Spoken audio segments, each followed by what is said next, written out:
Chapter 126. Her body automatically made the most seductive movements. When her waist moved, it was the most comfortable position. Ning Shu clamped her buttocks, not allowing her waist to move. Her entire body stiffened as she walked toward Situ Qingyu. Situ Qingyu took off his shirt without hesitation, revealing his muscular body. The only thing that ruined the scene was the bloodstain on his arm. Situ Qingyu said indifferently, "Help me bandage my wound." Ning Shu said directly, "I don't know how to." Situ Qingyu narrowed his eyes and looked at Ning Shu dangerously. "Don't you know how to bandage a wound? You really are a lady from a noble family." Situ Qingyu's voice was full of sarcasm as he said coldly, "You ladies from noble families have your eyes in the sky. You are my captive now. Whatever I say goes." Ning Shu pursed his lips and wrapped the cloth that Yuelan had torn around Situ Qingyu's arm. Situ Qingyu seemed to have thought of something bad and looked at Ning Shu with ferocity and disgust. "Shouldn't you clean the wound first? You really don't eat the food of mortals." Ning Shu used the cloth to wipe his wound. Situ Qingyu hissed in pain and looked at Ning Shu coldly. "Did you do it on purpose?" "No," Ning Shu said indifferently.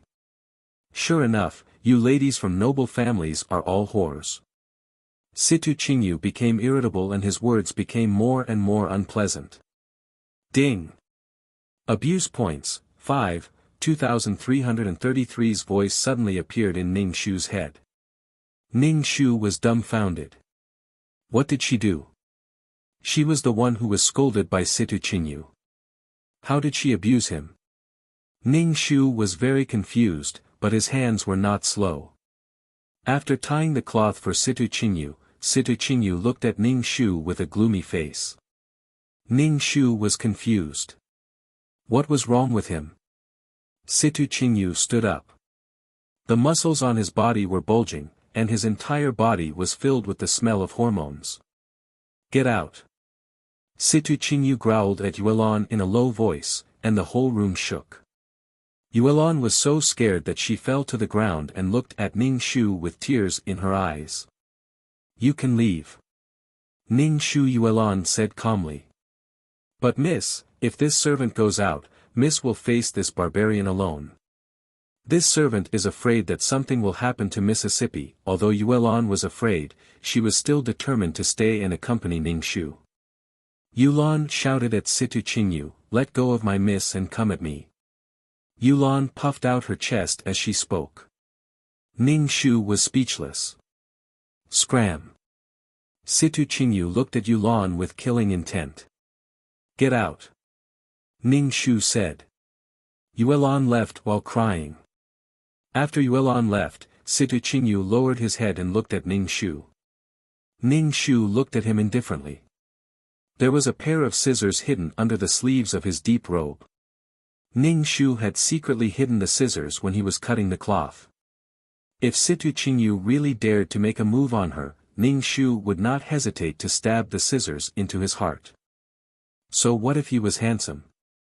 He was still a rapist even if he was handsome. "I hate young ladies like you the most in my life. In front of others, you look pure and innocent, but behind others, you are vicious and arrogant." Situ Qingyu pinched Ning Shu's chin and said viciously, "So, when I meet a young lady like you, I will first rape and then kill you." Fuck, this guy was a psychopath. He mourned for Mu Yenluo. Although she was raped, she was not killed. Ning Shu's expression did not change. Situ Qingyu looked at Ning Shu and asked, "What do you think I should do to you? Kill and rape?" In the past, it was always rape and then kill. Now that she was the female lead, she naturally had to be special. "Then guess what happened to the young lady who made me kneel and lick her shoes?" Situ Qingyu seemed to want to chat with Ning Shu, but the content of the conversation was not so pleasant. "What do you think Ben will do to her?" Situ Qingyu sat down and looked at Ning Shu with a faint smile, but there was disgust in the depths of his eyes. Ning Shu blinked and said, "It must be some inhumane torture. I threw her into a pack of wolves, and the wolves were fed with drugs in advance. The pack of wolves raped her while tearing her flesh, but I didn't want her to die so quickly. She lived for half a month under the wolves' bodies, and finally died with her body in a bloody mess. When she died, I couldn't even see her arrogant and despotic face. Situ Qingyu looked at Ning Shu. Do you think this punishment is good? Ning Shu was speechless. Ning Shu was filled with disgust. Situ Qingyu continued to blabber. In summary, Situ Qingyu, who was once a poor boy, was humiliated by the young ladies of noble families. In addition, Situ Qingyu was very tall and handsome, which aroused the desire of these young ladies to conquer him. They even made Situ Qingyu kneel on the ground and bark like a dog to lick his shoes. This caused Situ Qingyu to be traumatized and twisted. Then, when he became successful and famous, he took revenge on these people one by one in cruel and vicious ways. Ning Shu finally understood why Situ Qingyu did not say anything when he caught Mu Yanluo and directly raped her. It turned out that there was such a story. No wonder Situ Qingyu sent Mu Yanluo away without a word when the Lord wanted her. Situ Qingyu hated the young ladies of noble families. Mu Yanluo was the daughter of the Prime Minister of Donghua Nation and had a noble status. When Situ Qingyu saw Mu Yanluo, he vented all his anger on her. However, the female lead's body was so alluring that Situ Qingyu directly imprisoned Mu Yanluo and trapped her in the embroidery house. They had sex almost 24 hours a day. Ning Shu was speechless. Mu Yanluo was completely unjustly implicated. TSK. Sure enough, Situ Qingyu wanted to take revenge on society and women. He was a scumbag who felt that he had been wronged. Situ Qingyu saw Ning Shu's disdainful look and his face darkened. What's with your expression? Are you looking down on me? Do you really think you're a high and mighty young lady? TSK. I didn't say anything. What are you trying to say? Ning Shu shook his head and said, Are you trying to get back at a woman? Ha, get back at a woman. You think too highly of yourself.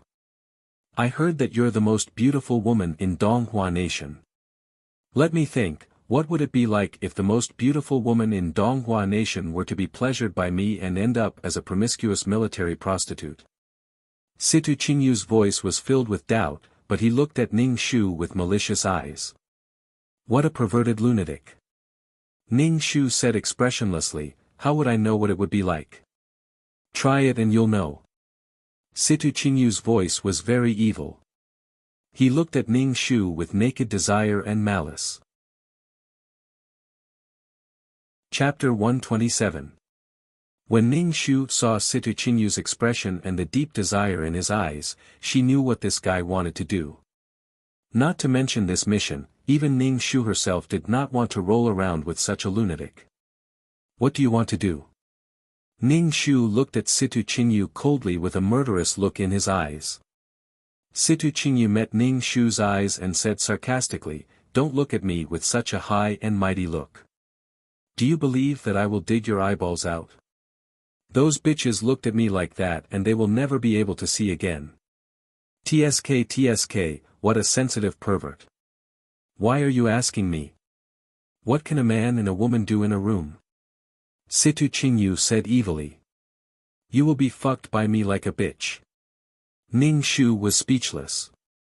Damn, even the male lead of a pornographic novel spoke so vulgarly. But he was good-looking and had a special charm when he said something only a hooligan would say. Like a bitch? Shen Qingqing sneered. You were also born by a bitch.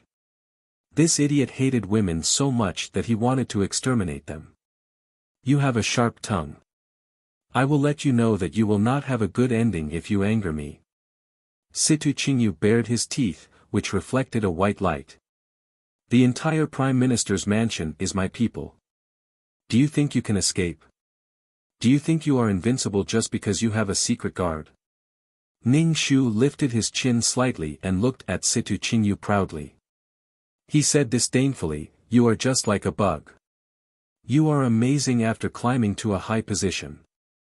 Since Situ Qingyu cared a lot about those days of being treated badly, Ning Shu's action was to tear open his scars and then sprinkle salt on the wound. She even rubbed it hard twice so that it would be easier for the taste to seep in. Situ Qingyu's eyes turned red at Ning Shu's condescending attitude. His face trembled and he gritted his teeth. You are courting death. Ding. Abuse points, 10. Current abuse points, 15. The sound of 2333 suddenly rang in his head. Ning Shu instantly felt that this was the right move. Situ Qingyu really cared about that past. Even if I die, I still look down on people like you. No wonder those women despise you. It's all because of you. People like you deserve to be bullied. Ning Shu's face was full of disdain. Why don't you blame your mother for giving birth to you? You are courting death. Situ Qingyu's eyes were red as he reached out and grabbed Ning Shu's neck. Ning Shu instantly felt as if his breathing had been cut off. This body was indeed weak. Mu Yenluo, you've successfully infuriated me. Situ Qingyu clenched his fist. He felt that he could break this thin neck with a gentle pinch. A life would end in his hands. This feeling made Situ Qingyu feel infatuated and carefree. Ning Shu felt that it was difficult to breathe. He took out the scissors that he had hidden and quickly slit Situ Qingyu's wrist. In an instant, the skin and flesh split open and blood gushed out. Situ Qingyu was stunned. Ning Shu kicked Situ Qingyu's crotch. I'm going to play with your penis today. Ning Shu used all the strength in this body to kick, but it didn't seem to have any effect. Situ Qingyu only groaned and didn't show any expression of pain. Ning Shu, fuck, how weak is this body? Situ Qingyu looked at Ning Shu indifferently as if he was looking at a dead man. The wound that was cut by the scissors was dripping blood. Ning Shu didn't think twice and used the divine dragon tail whip to trip Situ Qingyu, but Situ Qingyu didn't move at all. Ning Shu felt that he was struggling before death.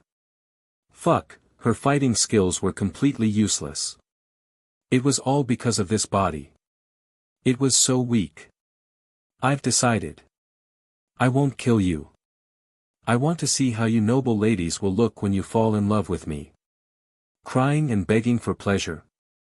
Situ Qingyu's face revealed a convulsive smile, cold and cruel. Ning Shu breathed a sigh of relief. Damn, at least the female lead halo was useful. If she was cannon fodder, she would have been killed by Situ Qingyu. Now, Situ Qingyu wanted her to fall in love with him and then be abandoned by him. Then, she would be in so much pain that she wished she was dead. Now, Situ Qingyu didn't care about physical torture.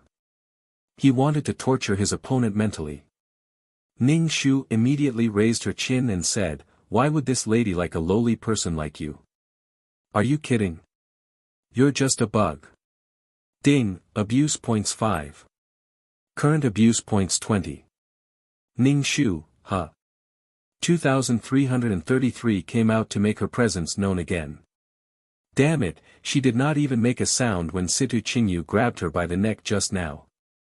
Don't test my patience.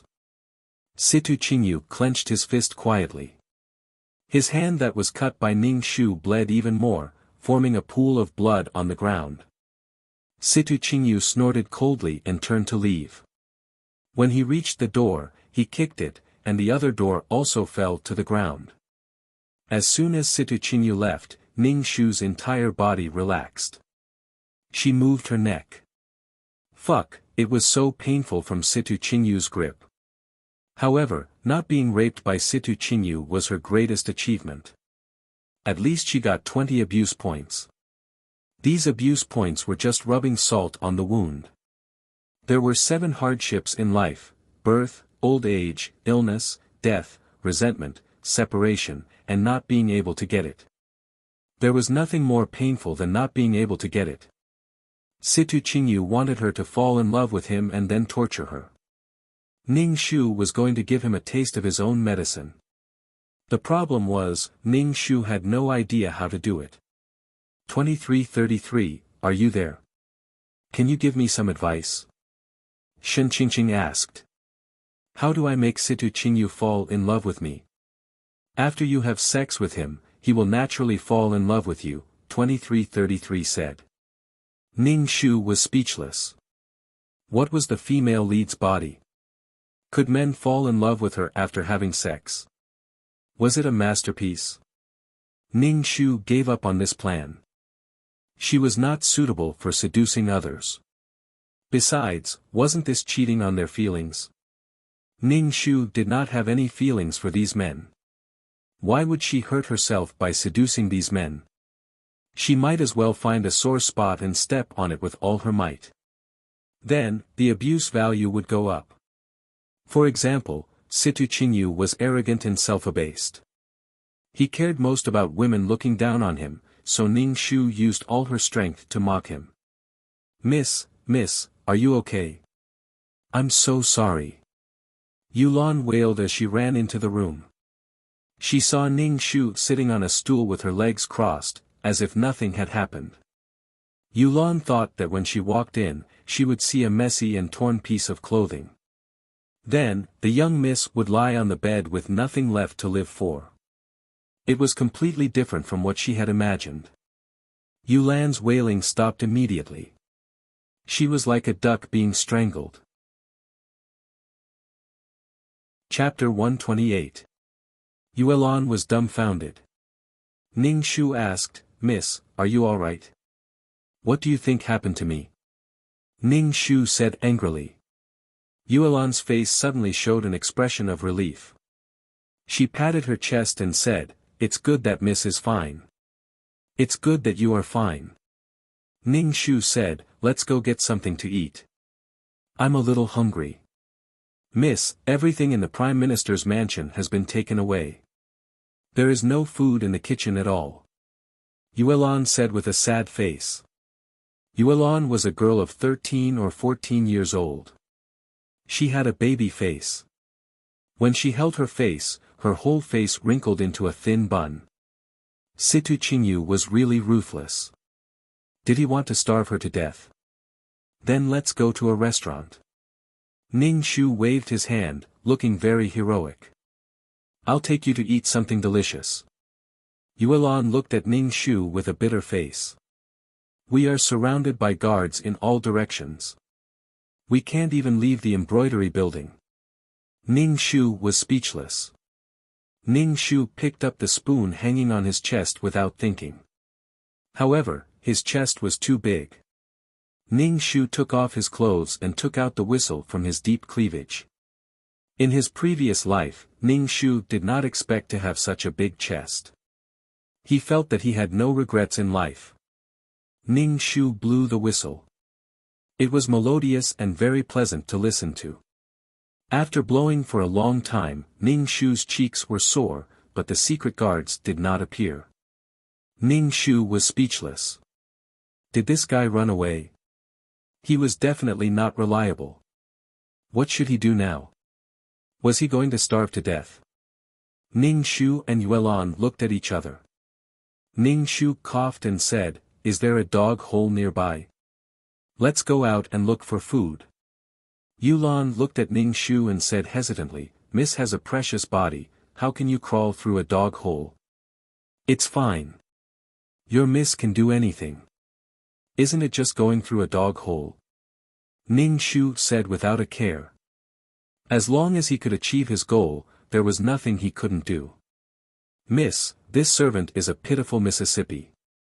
She is a golden branch and a jade leaf, yet she has to do such a thing. Yulan howled again. Ning Shu's face darkened. Stop howling. Where's the dog hole? Ning Shu tied up his hair. Too complicated a bun was very inconvenient. Then, he said to Yulan, Let's go. Yulan had been looking at Ning Shu with a guilty and distressed expression. It's all because this servant didn't take good care of Mississippi. This servant has failed master's instructions. Ning Shu was speechless. He felt that this girl was thinking too much. Did she look so pitiful? Yulan brought Ning Shu to the desolate backyard of the Prime Minister's residence. She pushed aside the withered grass at the foot of the wall, revealing a dog hole in the wall. Ning Shu looked at Yulan. How do you know there's a dog hole here? Have you crawled through it? Miss, how can you say that about this servant? Yulan looked at Ning Shu with tears in her eyes. Ning Shu, what did I say? This servant is Mrs. Servant. How can I crawl through a dog hole? This servant walks through the main door. Yulan defended her dignity. Ning Shu was speechless. Ning Shu crawled out of the dog hole with difficulty. Her chest was almost stuck. If Yulan hadn't pushed her with all her strength, she probably wouldn't have been able to get out. This was the first time she realized that having big breasts wasn't perfect. Ning Shu rubbed her chest. It hurt so much. Yulan crawled out of the dog hole easily. Seeing Ning Shu grimacing in pain, she hurried over to help Ning Shu brush off the dust and grass on her body.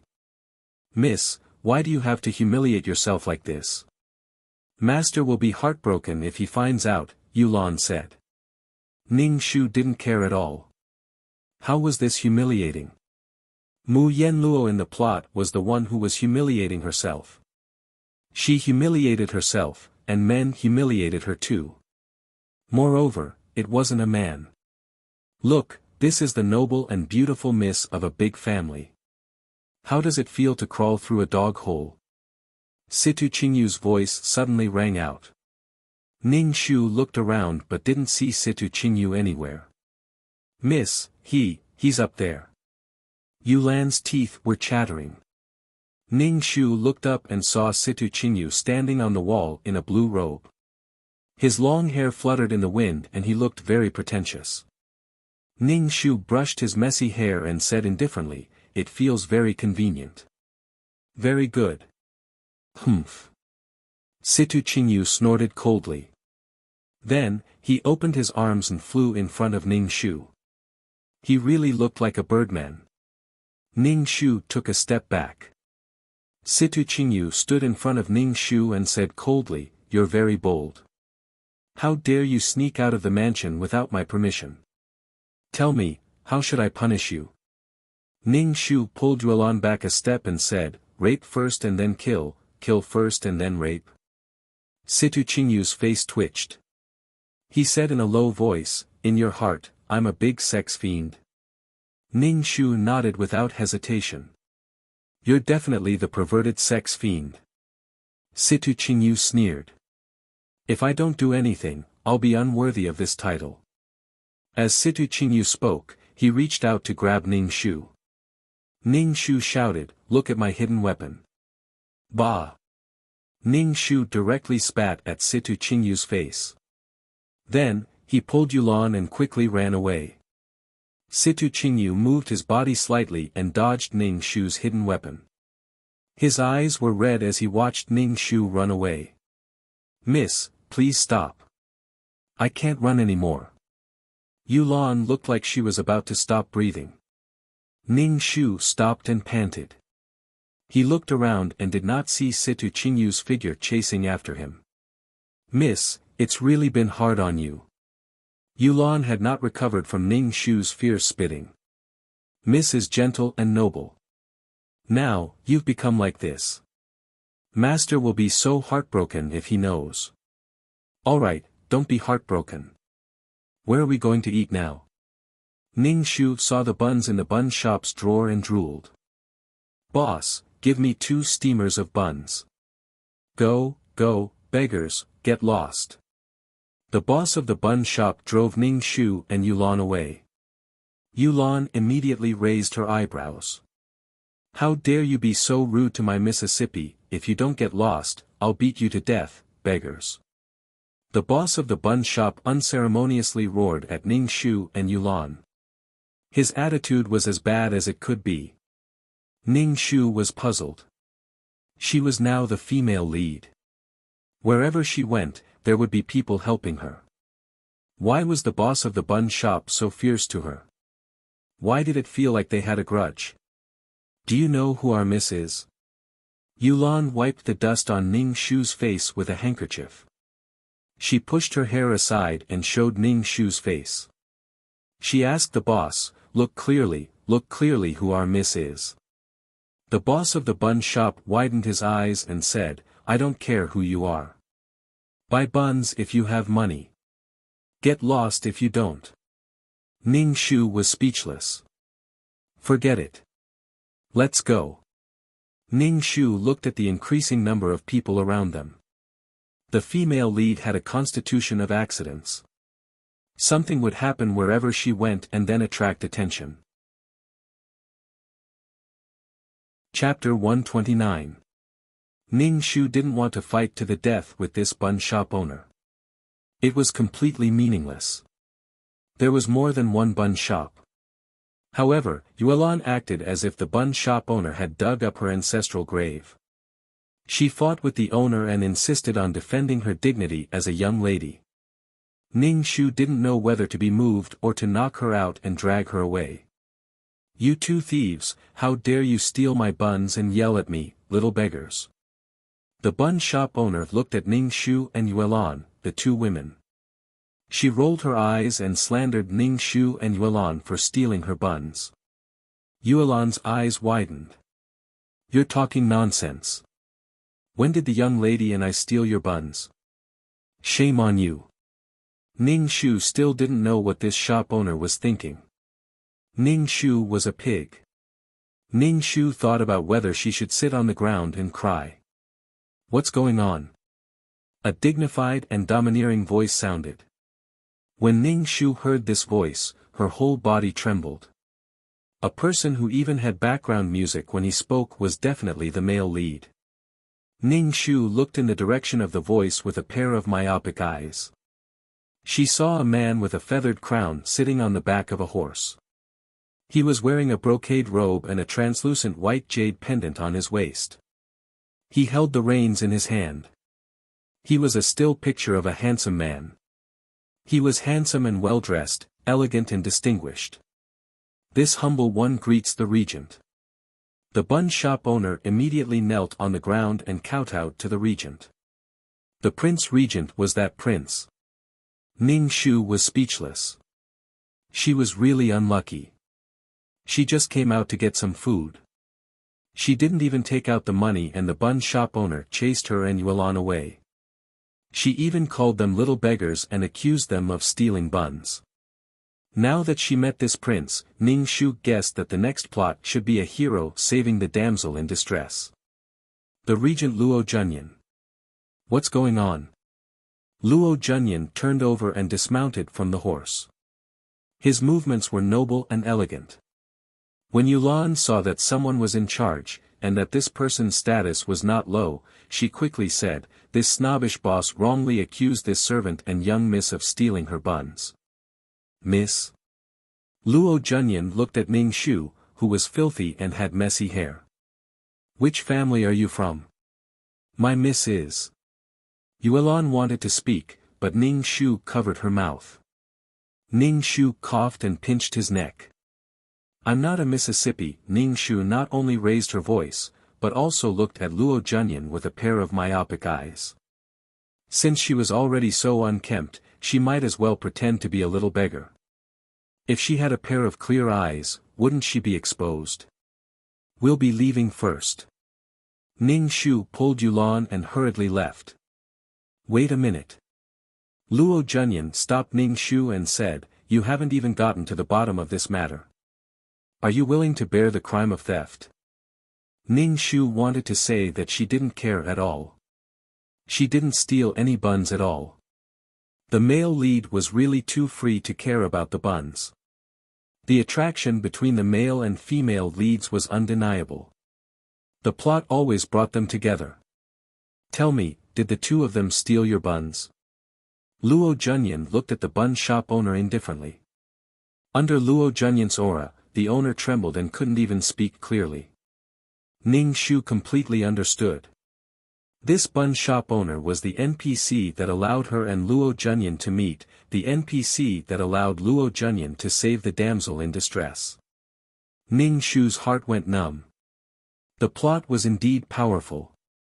She hadn't been sent to Luo Junyan by Situ Qingyu yet. She had snuck out to look for something to eat, and in the end, she met the male lead. No wonder Mu Yenluo couldn't escape these men for 3 lifetimes. Haha. I want to hear the truth. There are so many people here. If you dare to lie, you can go to jail. Luo Junyan's voice was very authoritative, making people want to submit to him. The bun shop owner knelt on the ground, his face pale. He stuttered and said, "They didn't steal the buns. This commoner is framing them." You're really bad. I knew it. Yuelon was full of contempt for the shop owner. Ning Shu said, "Now the truth is out. Miss, how do you think we should punish this black-hearted shop owner?" Ning Shu's eyes widened, but she didn't say anything. "Miss, don't be afraid. I'll make the decision for you," Luo Junyan said calmly. When he said this, he was very tall and gave people a sense of security that they could rely on. It was very tempting. Ning Shu didn't feel anything. She said to the bun shop owner in a sharp voice, "Pack up all the buns. Yuelon, keep the buns and let's go." "Okay." Yuelon hurriedly put away all the buns in the drawer. "Oh my, young lady, I'm just running a small business." The bun shop owner frowned and looked at Ning Shu pitifully. "I took a fancy to your buns because I think highly of you. You falsely accused me of stealing your buns. You should be happy that I didn't send you to prison." Ning Shu didn't have the kindness and tolerance that a female lead should have. She was completely like a dog relying on its master's power, arrogant and despotic. Sigh. The bun shop owner sighed and looked like he was suffering but couldn't say anything. It made Ning Shu feel that she was still a big villain, wearing the female lead's skin and courting death. In the plot, these men all fell in love with the kind female lead. After a torturous relationship, they were all charmed by the female lead. Now that she had become so vicious and arrogant, would the male lead still love her? Ning Shu turned her head, wanting to see Luo Junyan's expression. Disgust? Contempt? In the end, she met Luo Junyan's half-smile and amused gaze. Ning Shu clutched her chest and almost vomited blood. She was already humiliating herself like this. She couldn't be a kind female lead at all. Was this idiot's eyes covered with shit? "Miss, the buns are packed." Yuelon took away all the buns. Yuelon and Ning Shu were both holding buns in their hands. Ning Shu was still eating a bun. Her face was dirty, and coupled with the way she was wolfing down her food, she looked extremely ugly. "Miss, are you leaving just like that?" Luo Junyan stopped Ning Shu again. Ning Shu was very impatient and said coldly, "What do you want?" "I'm your savior. You're leaving just like that?" Luo Junyan frowned, his aura domineering. Ning Shu thought for a moment and took out a bun for Luo Junyan to repay him for helping her out. However, the bun accidentally fell on the ground and rolled twice. Ning Shu smiled apologetically and hurriedly picked up the bun on the ground. She wiped it on her clothes and stuffed it into Luo Junyan's mouth, saying, "Take this bun as your reward for helping me." The bun fell on the ground and then rubbed against his dusty clothes. Luo Junyan hurriedly spat out the bun in his mouth, feeling disgusted. Chapter 130. Luo Junyan frowned. "No one has ever treated me like this. Woman, you've successfully pissed me off." When Luo Junyan spoke, his mouth tasted like a stuffed bun. Ning Shu and Yuelon took a step back at the same time, distancing themselves from him. "Then what do you want? Could it be that you want this little girl to repay you with her body?" Ning Shu pulled Yuelon away. Luo Junyan looked at the backs of the two women and muttered, "Interesting, interesting." He was the Prince Regent. Women would throw themselves at him when they saw him, but this woman had such an attitude. She wanted to welcome him but rejected him. Welon ate the bun and saw that Ning Shu's expression was not good. She said, "Miss, that person is really a good person. He even helped us out." "Good person?" Ning Shu sneered in her heart and said, "Eat your bun." Luo Junyan was not a good person. In the plot, he saw Mu Yen Luo at the Prime Minister's residence and was shocked. He asked Situ Qingyu for Mu Yen Luo. At that time, Mu Yen Luo and Situ Qingyu had already slept together. When she was given to Luo Junyan, she was already pregnant. However, it was too early for Mu Yen Luo to notice. With a beauty in his hands, he wanted to have a taste. Luo Junyan did not care about Mu Yen Luo's dead heart and the pain of being betrayed by the person she loved. He immediately slept with Mu Yen Luo, only to find out that she was no longer a virgin. He immediately pulled out heartlessly. It was an extreme insult to Mu Yen Luo and he even whipped her. To Luo Junyan, he was a prince with a noble status and had slept with many women. In the end, Mu Yen Luo ended up being called a chastity demon. It was a disgrace. Luo Junyan continued to torment Mu Yen Luo. Luo Junyan felt that Mu Yen Luo was an unclean and slutty woman. To think that he had been infatuated with Mu Yen Luo's beauty. In the end, all he got was a broken shoe. Luo Junyan never thought that Mu Yen Luo, a woman, could not control her own fate. She was raped by Situ Qingyu and did not even have the strength to resist. Luo Junyan would only blame Mu Yen Luo for losing her virginity. His pride as a man made Luo Junyan furious, and he vented all his anger on Mu Yen Luo. Later, when he found out that Mu Yen Luo was pregnant with a bastard's child, he was so angry that he wanted to die. He immediately fucked Mu Yen Luo cruelly, causing her to have a miscarriage. Luo Junyan did not stop his assault on Mu Yen Luo. Instead, he stared at the blood and became even more excited. He felt an unprecedented excitement. It was a pity that Mu Yen Luo had suffered. She had lost her child and was raped by someone else. She couldn't be more miserable and had almost died. But the female lead would be fine no matter how much he tortured her. The prince carried the unconscious Mu Yen Luo and roared at the imperial physicians, "You must cure her. If you can't, you will be buried with her." The female lead's body was like a poison. As long as they had sex, a man's heart would only have the female lead. After having sex with other women, they would lose interest. They were just short of impotence. Although Mu Yen Luo had been cured, her heart was already riddled with holes. She had been betrayed by her lover, lost her child, and was raped by another man. Mu Yen Luo was a woman from ancient times and valued her chastity very much. But fate was cruel. Mu Yen Luo hated Luo Junyan to the core and started a torturous love story. But Luo Junyan was infatuated with the female lead's body. Moreover, he always chose to do it when Mu Yen Luo was on her period. He was infatuated with the feeling of fighting a bloody battle. It was as if he had opened the door to a new world. In terms of perversion, even a general could not compare to the prince. Therefore, when Ning Shu heard Yulan say that the prince was a good person, he almost vomited blood. Both of them were rapists. How could they be considered good people? Basically, every time Mu Yen Luo met a man, she would be tortured to a pulp. But the man was infatuated with Mu Yen Luo's body. What a filthy world. It felt like the entire world was filled with hormones. Ning Shu ate 5 buns in a row and burped. Yulan asked Ning Shu, "Miss, where should we go now?"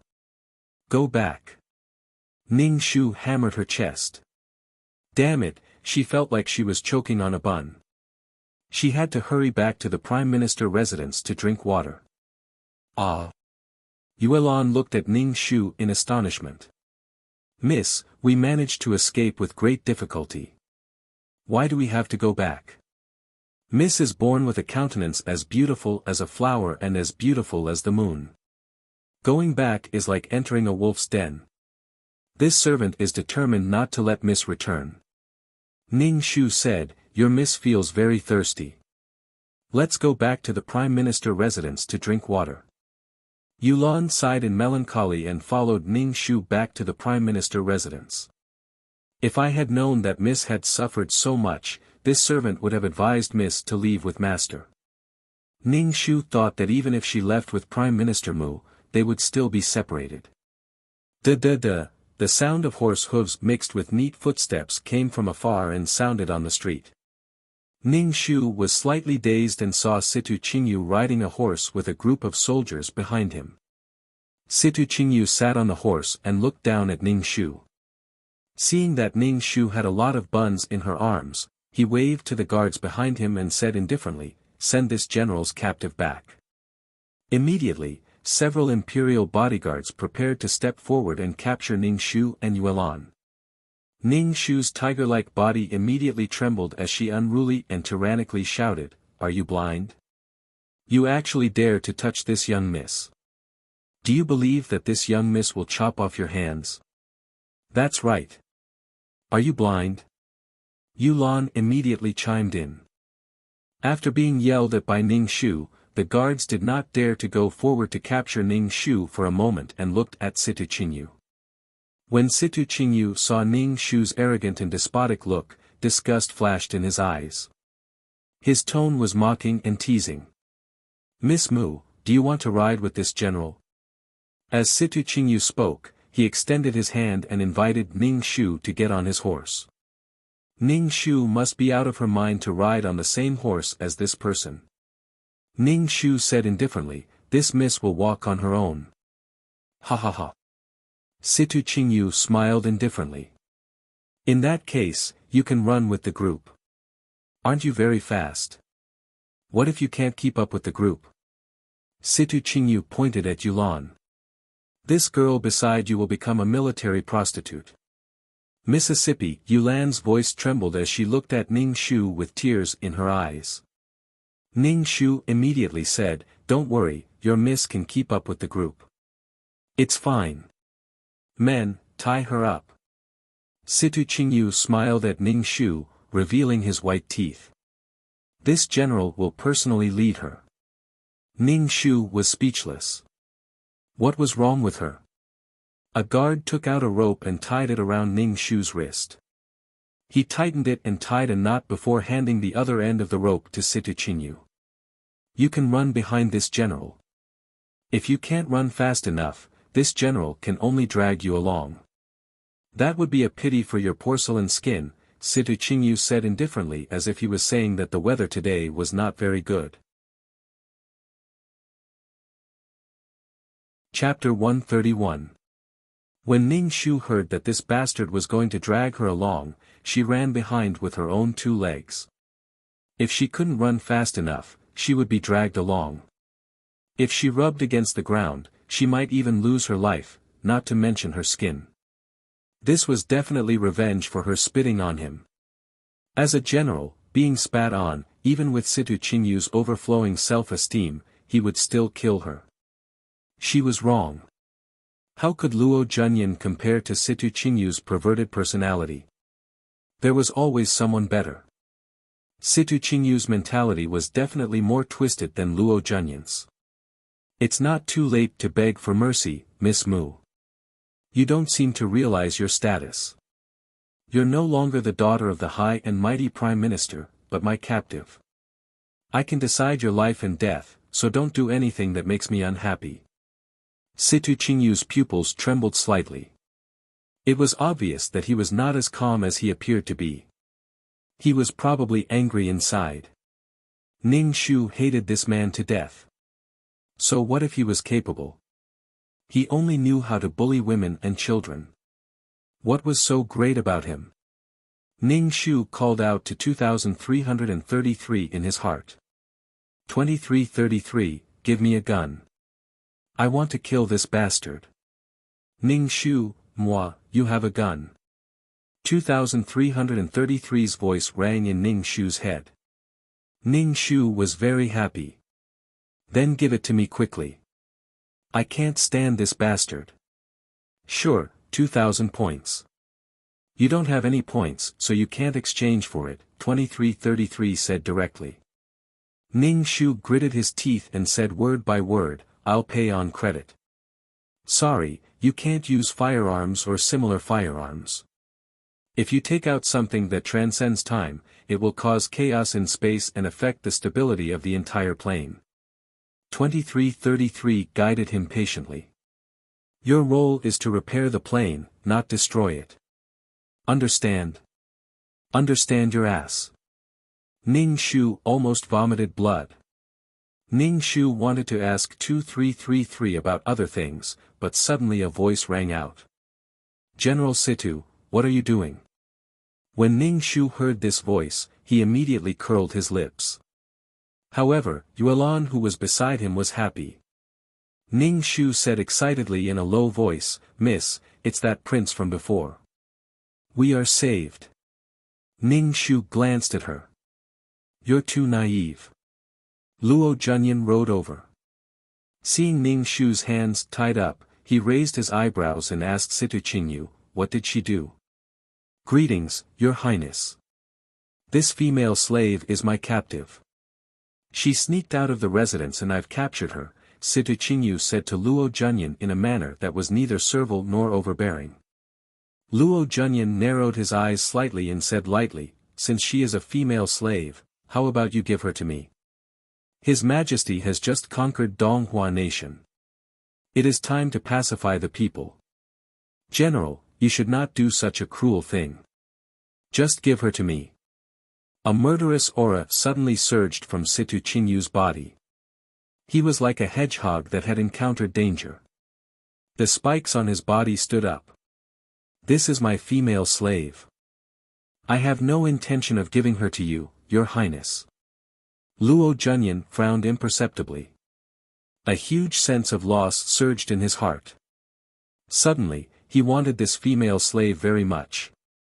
This feeling was very strange, but it was very strong.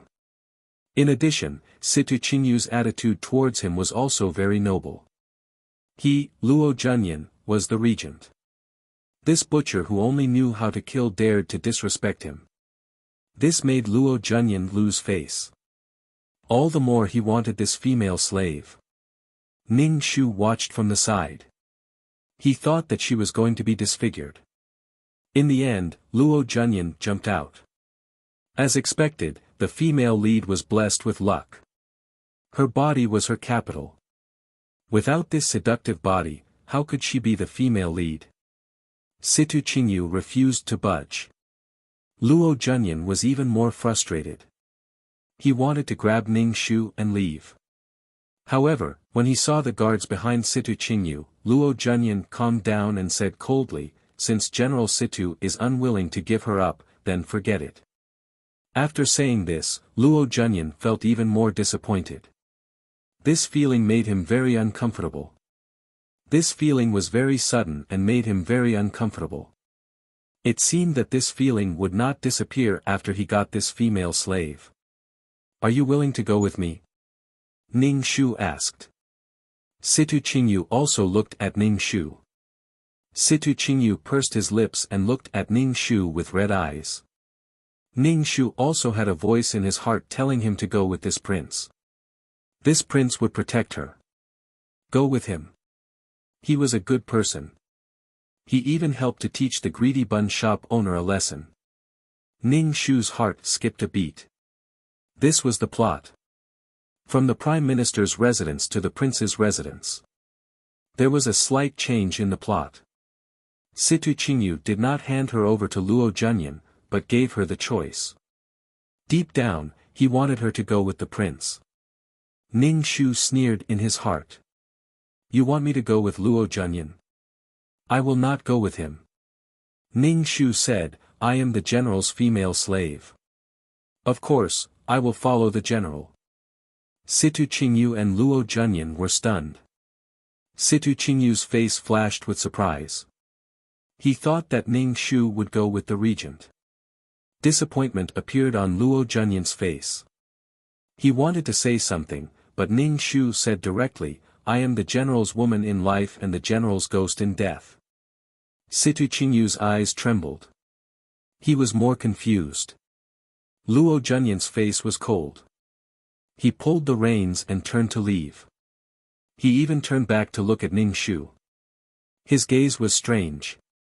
After Luo Junyan left, Situ Qingyu looked at Ning Shu and asked, "Is what you said just now true?" Ning Shu rolled his eyes at him and asked, "What?" Situ Qingyu's face instantly twisted. "I wanted to untie you, but now it seems that there is no need. Let's go." Situ Qingyu pulled the reins. Ning Shu could only follow. "Hurry up." Situ Qingyu pulled the reins. Ning Shu stumbled forward and hurriedly sped up. Ning Shu was glad that Situ Qingyu did not let the horse run. If that was the case, her 2 legs would not be able to outrun the horse's 4 legs. Ning Shu walked back to the Prime Minister's residence with 2 legs. Yuelan, who was beside him, looked at Ning Shu with heartache. She looked at Situ Qingyu, who was sitting on the horse, with disgust. When they reached the entrance of the Prime Minister's residence, Situ Qingyu got off the horse and walked to Ning Shu. He untied the reins on Ning Shu's wrists and said sarcastically, "Miss Mu really knows how to seduce men. You just went out of the residence and seduced the Prince Regent to bring you back to the residence." He said it as if he was jealous. TSK. Ning Shu moved his wrist, which was not circulating blood. Situ Qingyu saw that Ning Shu ignored him and went straight into the Prime Minister's residence. He walked over and grabbed Ning Shu's wrist. His other hand pressed against the wall behind Ning Shu. It was an extremely ambiguous position. Chapter 132. Situ Qingyu's body exuded a strong aura of hostility. After the cabinet, he almost hugged Ning Shu in his arms. When he looked down at her from above, it made her heart beat wildly. Ning Shu, oh, this position. She didn't expect to be flirted with as the female lead. But could it be someone else? She was flirted with by a psychopath. She felt very depressed. Situ Qingyu was indeed an expert at controlling people's emotions. He had been so cruel just now, tying her up and dragging her away. Now, he was acting in such an ambiguous and domineering manner. It was so hot and cold that one couldn't control it at all. But Ning Shu only wanted to have a gun and shoot this guy in the head. Situ Qingyu said faintly, his tone still at a loss. "Is what you said before true? You're my man. Even in life and death." "It's fake," Ning Shu said without thinking. Situ Qingyu's expression instantly turned ugly. Ding! Abuse points, 10. Current abuse points, 30. 2,333 reported. Ning Shu was stunned for a moment. Seeing Situ Qingyu's hurt expression, if it was the female lead, her heart would probably ache. After all, the female lead was so hot and kind. Ning Shu said, "Why would I like a person who kills people like scything flax? You have a dark mind. I'd rather like a dog than a person like you." Situ Qingyu looked at Ning Shu maliciously. "You're lighting the fire." Was the next sentence, "You're responsible for extinguishing the fire you started?" "Look, there's an idiot over there." Ning Shu pointed behind Situ Qingyu. Situ Qingyu frowned and looked at Ning Shu. "There really is an idiot." "Turn around and look," Ning Shu said with certainty. Situ Qingyu turned his head. Ning Shu immediately crawled under his arm and ran away with Yuelan. Situ Qingyu was speechless. Ning Shu and Yuelan ran back to the embroidery building. Yuelan panted as she placed the steamed buns in her arms on the table. Ning Shu asked, "Miss, why didn't you go with that prince and return to this wolf's den?" "Miss, this servant really doesn't understand what Miss is thinking. What's the difference? One was a wolf's den while the other was a tiger's den." Ning Shu drank a large cup of water and picked up a bun to eat. He said, "Your miss has her reasons." Pine. A black shadow jumped in through the window and rolled on the ground twice. The black shadow rolled in front of Ning Shu's feet and Ning Shu kicked him twice. The secret guard hurriedly got up from the ground and picked up the bun on the table to eat. Wearing black clothes in broad daylight with a scarf around his neck, there must be something wrong with his head. When I blew the whistle, where did you run off to? Didn't you hear it? Ning Shu said grumpily. But seeing the shadow guards appear, Ning Shu felt a sense of security. She never realized that the female lead could be so fragile. The secret guard stuffed the steamed buns into his mouth and said, I heard it. I was healing my injuries and I saw that Miss was fine, so I didn't appear. What kind of secret guard was this? He wasn't handsome but was so willful. He ran faster than anyone when fighting and immediately appeared when eating. What was the use of raising this kind of secret guard? Stop eating. What will we eat after you finish eating? Yulan, put away the steamed buns. Ning Shu said grumpily. You're a secret guard. You can't even get food for yourself. You even came to steal the food that we two weak women worked so hard to get. You're shameless. Ning Shu was speechless at this unreliable secret guard. The secret guard swallowed the steamed bun and covered his face with the black scarf, revealing a square forehead and a pair of eyes. Ning Shu felt very anxious when he saw this. He felt that this unimportant cannon fodder looked really casual. Miss, if there's anything, just blow the whistle. I'll appear immediately. Secret guard Ning Shu said. The moment he opened his mouth, there was the smell of leeks. Ning Shu was speechless. She had also blown it. The last time she wanted the shadow guard to get her and Yulan some food, she was almost out of breath. This guy didn't even come out. It was clear that this shadow guard was not reliable at all. Ning Shu thought for a moment, then took out a silver note and said, take this money and send some food to Yulan and me every day. Also, go buy food. Don't wear black clothes anymore. Go, I don't want to see you now. Ning Shu waved his hand. The secret guard stuffed the silver note into his arms. Ning Shu said again, go to the bank to exchange for some broken silver. Don't take the silver note directly to buy things. The secret guard nodded and said, I understand. Ning Shu, he felt that this guy was unreliable. The secret guard jumped out of the window again and disappeared.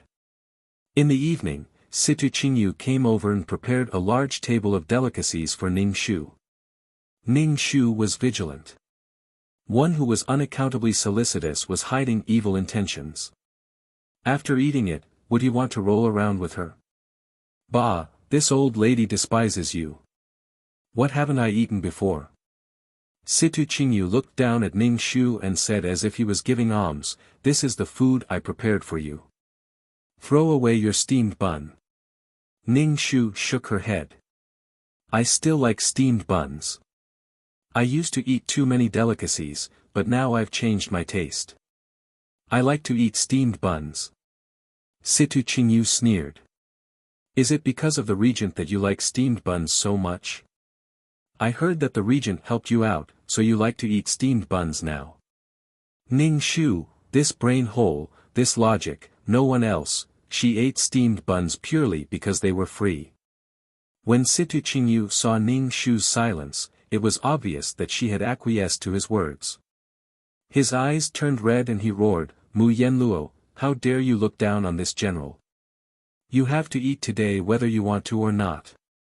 Ding, abuse points, 5. Current abuse points, 35. 2333, Ning Shu was not used to the system having such a strong presence at all.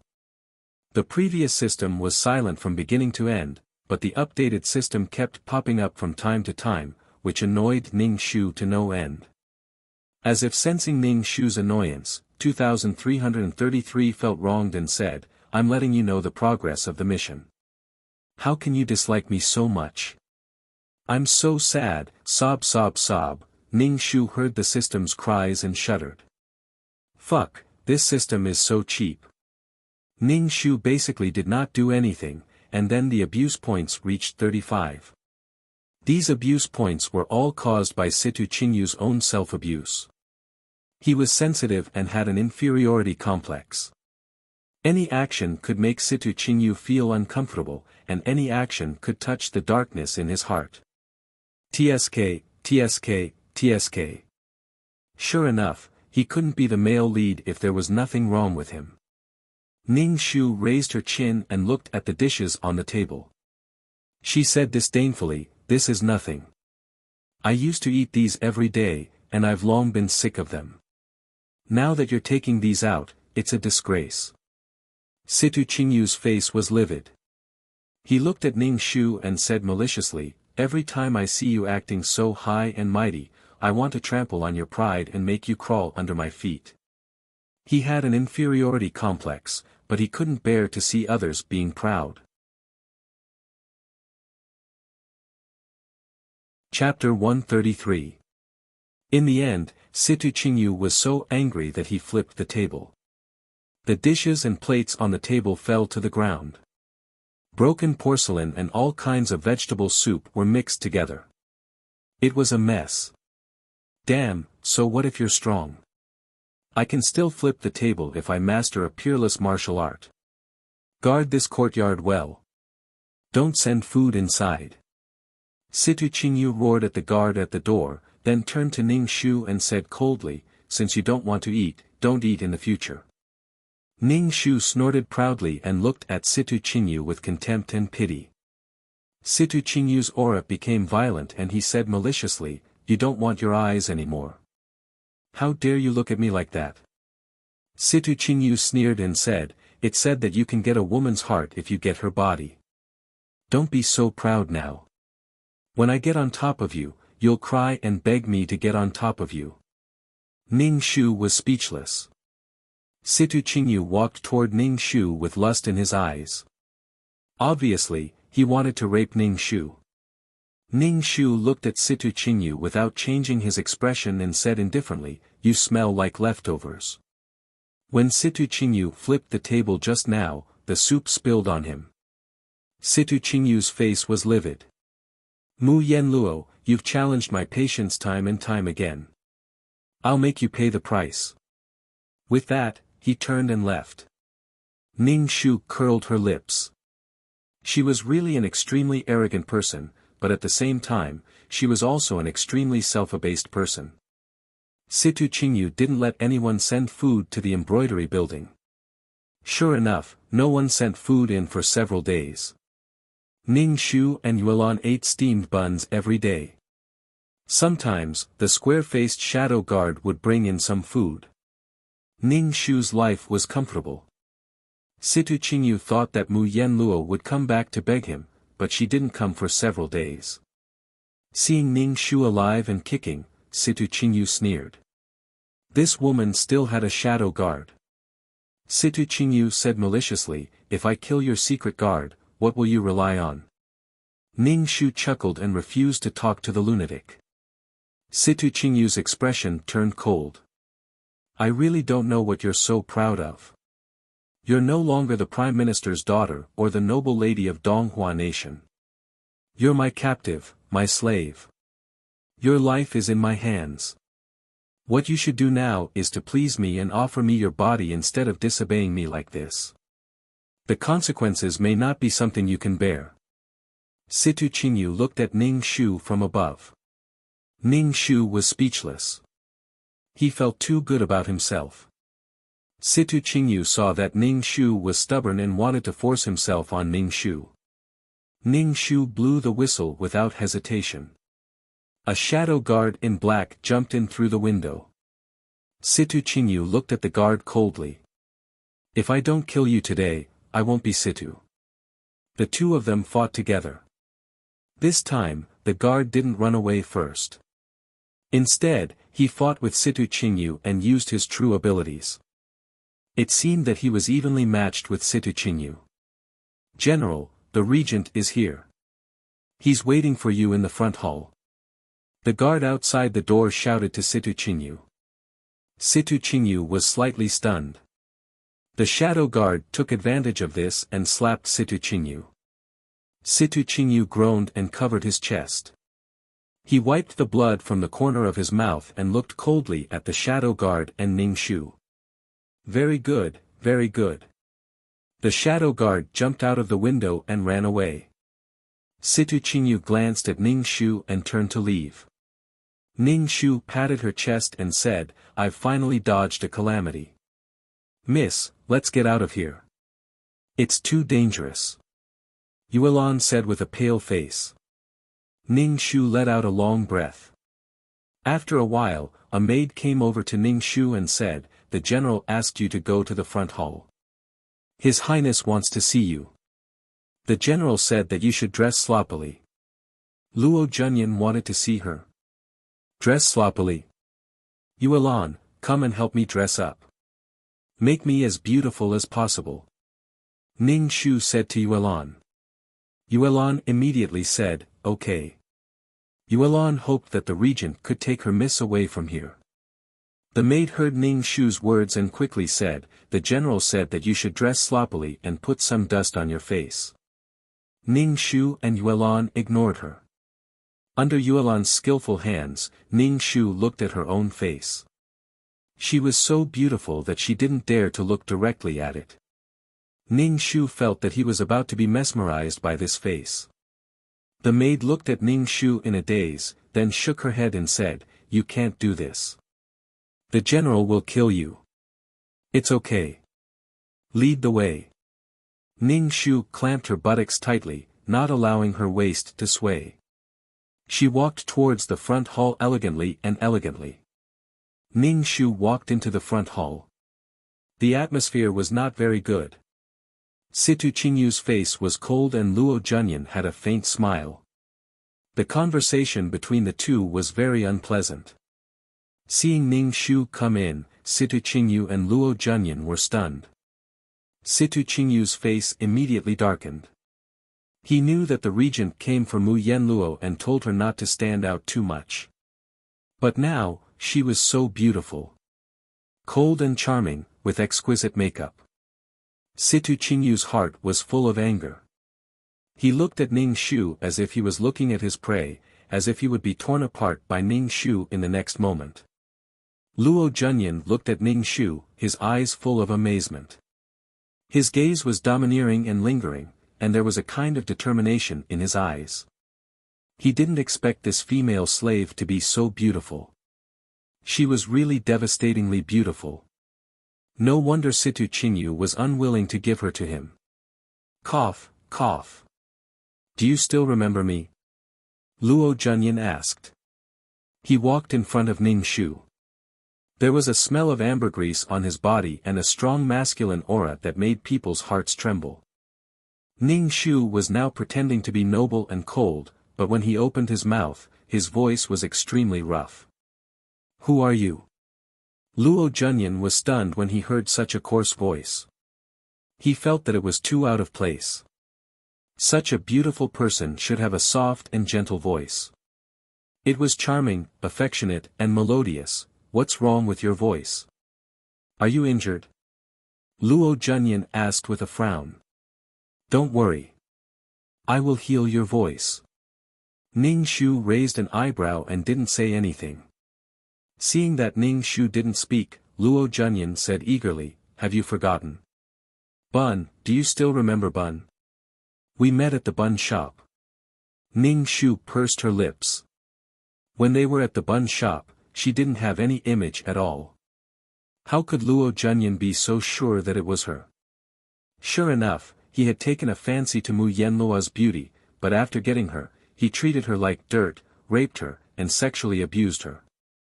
Basically, when Mu Yenluo was on her period, it was Luo Junyan's exclusive time. What a unique taste. Leave, Situ Qingyu said coldly to Ning Shu. Before Ning Shu could speak, Luo Junyan said, Situ Qingyu, I am here to take her away today. Situ Qingyu sneered. Your Highness, she belongs to me now. Are you going to snatch her away? Oh, he. Was he going to snatch her away now? Chapter 134. Situ Qingyu didn't want Ning Shu and Luo Junyan to leave at all. This was somewhat different from the plot. Ning Shu understood after thinking for a while. Situ Qingyu hadn't gotten her body yet. What he couldn't get was good. If he got it too easily, he wouldn't cherish it. Now, there was a prince regent who obviously had bad intentions. His status was higher than his power was greater than his, and he was as handsome as him. Situ Qingyu immediately felt a sense of crisis in his heart. For the sake of his male dignity, he had to go all out. Food was for the fragrance, and women were for the beauty. Humans were indeed despicable. Luo Junyan said domineeringly, "Such a beauty should be taken good care of and not suffer under the hands of a butcher like you. General Situ, don't you think you're going overboard by tying her up and parading her through the streets in public? She's my slave. I can do whatever I want. What does it have to do with your highness?" Situ Qingyu said with a cold face. "I've said it before. She's mine from now on. Even if she's a slave, I can still give her a noble status. Situ Qingyu, remember your status. What right do you have to fight with me?" Luo Junyan said with disdain. Situ Qingyu hated people who looked down on him the most. Now that Luo Junyan was using his status to look down on him and oppress him, Situ Qingyu's face instantly turned ugly. "Then what does your highness want?" "I, Situ Qingyu, will accompany you to the end." Situ Qingyu's face stiffened, and he didn't give in. Ning Shu watched the two men fight from the side. As the person involved, she didn't have the right to speak. It was quite miserable. Ning Shu immediately looked at the two of them with a teary expression. She grabbed the clothes by her chest and looked like she was hurt. She said sadly, "You can do this. I'm a human, not a thing. I have my own thoughts. Why are you fighting over me? Can't you show me some respect?" Ning Shu wiped her tears and ran away with small steps, not caring if the people in the room were fighting or being gay. "Miss, wait for this servant." Yulan immediately chased after Ning Shu. Ning Shu looked back and saw that the little girl was running very fast. He quickly increased his speed. Yulan shouted from behind, "Miss, wait for this servant." Ning Shu was really tired from running. She held on to the railing and gasped for breath. Yulan almost fainted. She gasped for breath and asked, "Miss, why are you running so fast? You chased me with all your might. How could I not run?" Ning Shu said. "I'll just treat it as training my body." The two returned to the embroidery building. Ning Shu poured a large glass of water. Yulan pursed her lips and asked, "Miss, why didn't you go with the regent? The regent is much better than this general. This general even beat people." Situ Qingyu was a violent maniac. Ning Shu propped up her chin and looked at Yulan. She lifted her chin with her finger and said rudely, "Little girl, you're not bad looking." "Miss, I'm serious. Besides, I'm not as good looking as you. Miss stays in the boudoir, but your reputation has spread throughout the Donghua nation." Yulan said shyly. "Reputation? Bah, it was reputation. It made every man want to sleep with Mu Yenluo, the most beautiful woman in the world. Alright, I know what I'm doing. Why did your square-faced brother bring food?" Ning Shu touched her stomach and felt a little hungry. "Miss, what are you talking about? What square-faced brother? The secret guard is not my brother at all." Yulan immediately said, "I don't have such an ugly brother." Ning Shu was speechless. Ning Shu turned around and saw the secret guard climbing the window and entering the room. He probably heard what Yulan said. The secret guard threw the food on the table and snorted at Yulan. She was talking behind someone's back and was heard by someone. Yulan blushed and didn't say anything. Ning Shu comforted her and said, "Yulan was just joking. You're not ugly. You're unique. I've never seen such a square face like yours. What a square face, so square. I reckon you're the only one in the world who looks like this. You should be proud. The secret guard was speechless. The secret guard glanced at Ning Shu and Yuelon with his exposed eyes and jumped out of the window. Yuelon was a little uneasy. She asked Ning Shu, who was eating a chicken, "Miss, the secret guard won't be angry and ignore us because we said he's ugly?" Ning Shu sucked the meat on her finger and said calmly, "It's okay. I just comforted him." Yuelon looked at Ning Shu. "Miss, were you comforting him? I think you're rubbing salt on his wound." It was unknown if it was because of Ning Shu's declaration that she was the female lead, but Situ Qingyu looked at her with a complicated gaze. Ning Shu's intestines were in a knot, but her face was noble and cold. "I'm so cold and fragile. Do you have the heart to hurt me?" Now that Situ Qingyu didn't restrict Ning Shu's movements, he allowed her to wander around the Prime Minister's residence. When it was time for dinner, someone sent food over. Yuelon was dumbfounded. She couldn't understand the feeling of going from hell to heaven. Not only was Yuelon dumbfounded, but Ning Shu was also baffled. Could it be that Situ Qingyu was going to take the warm route? Or was it because of her deafening declaration? However, Ning Shu didn't refuse food. She also accepted the jewelry that Situ Qingyu sent over. Then, she turned around and asked the secret guard to sell them for money. After this stop at the Prime Minister's residence, she still had to travel around the world to visit the imperial merchant's residence.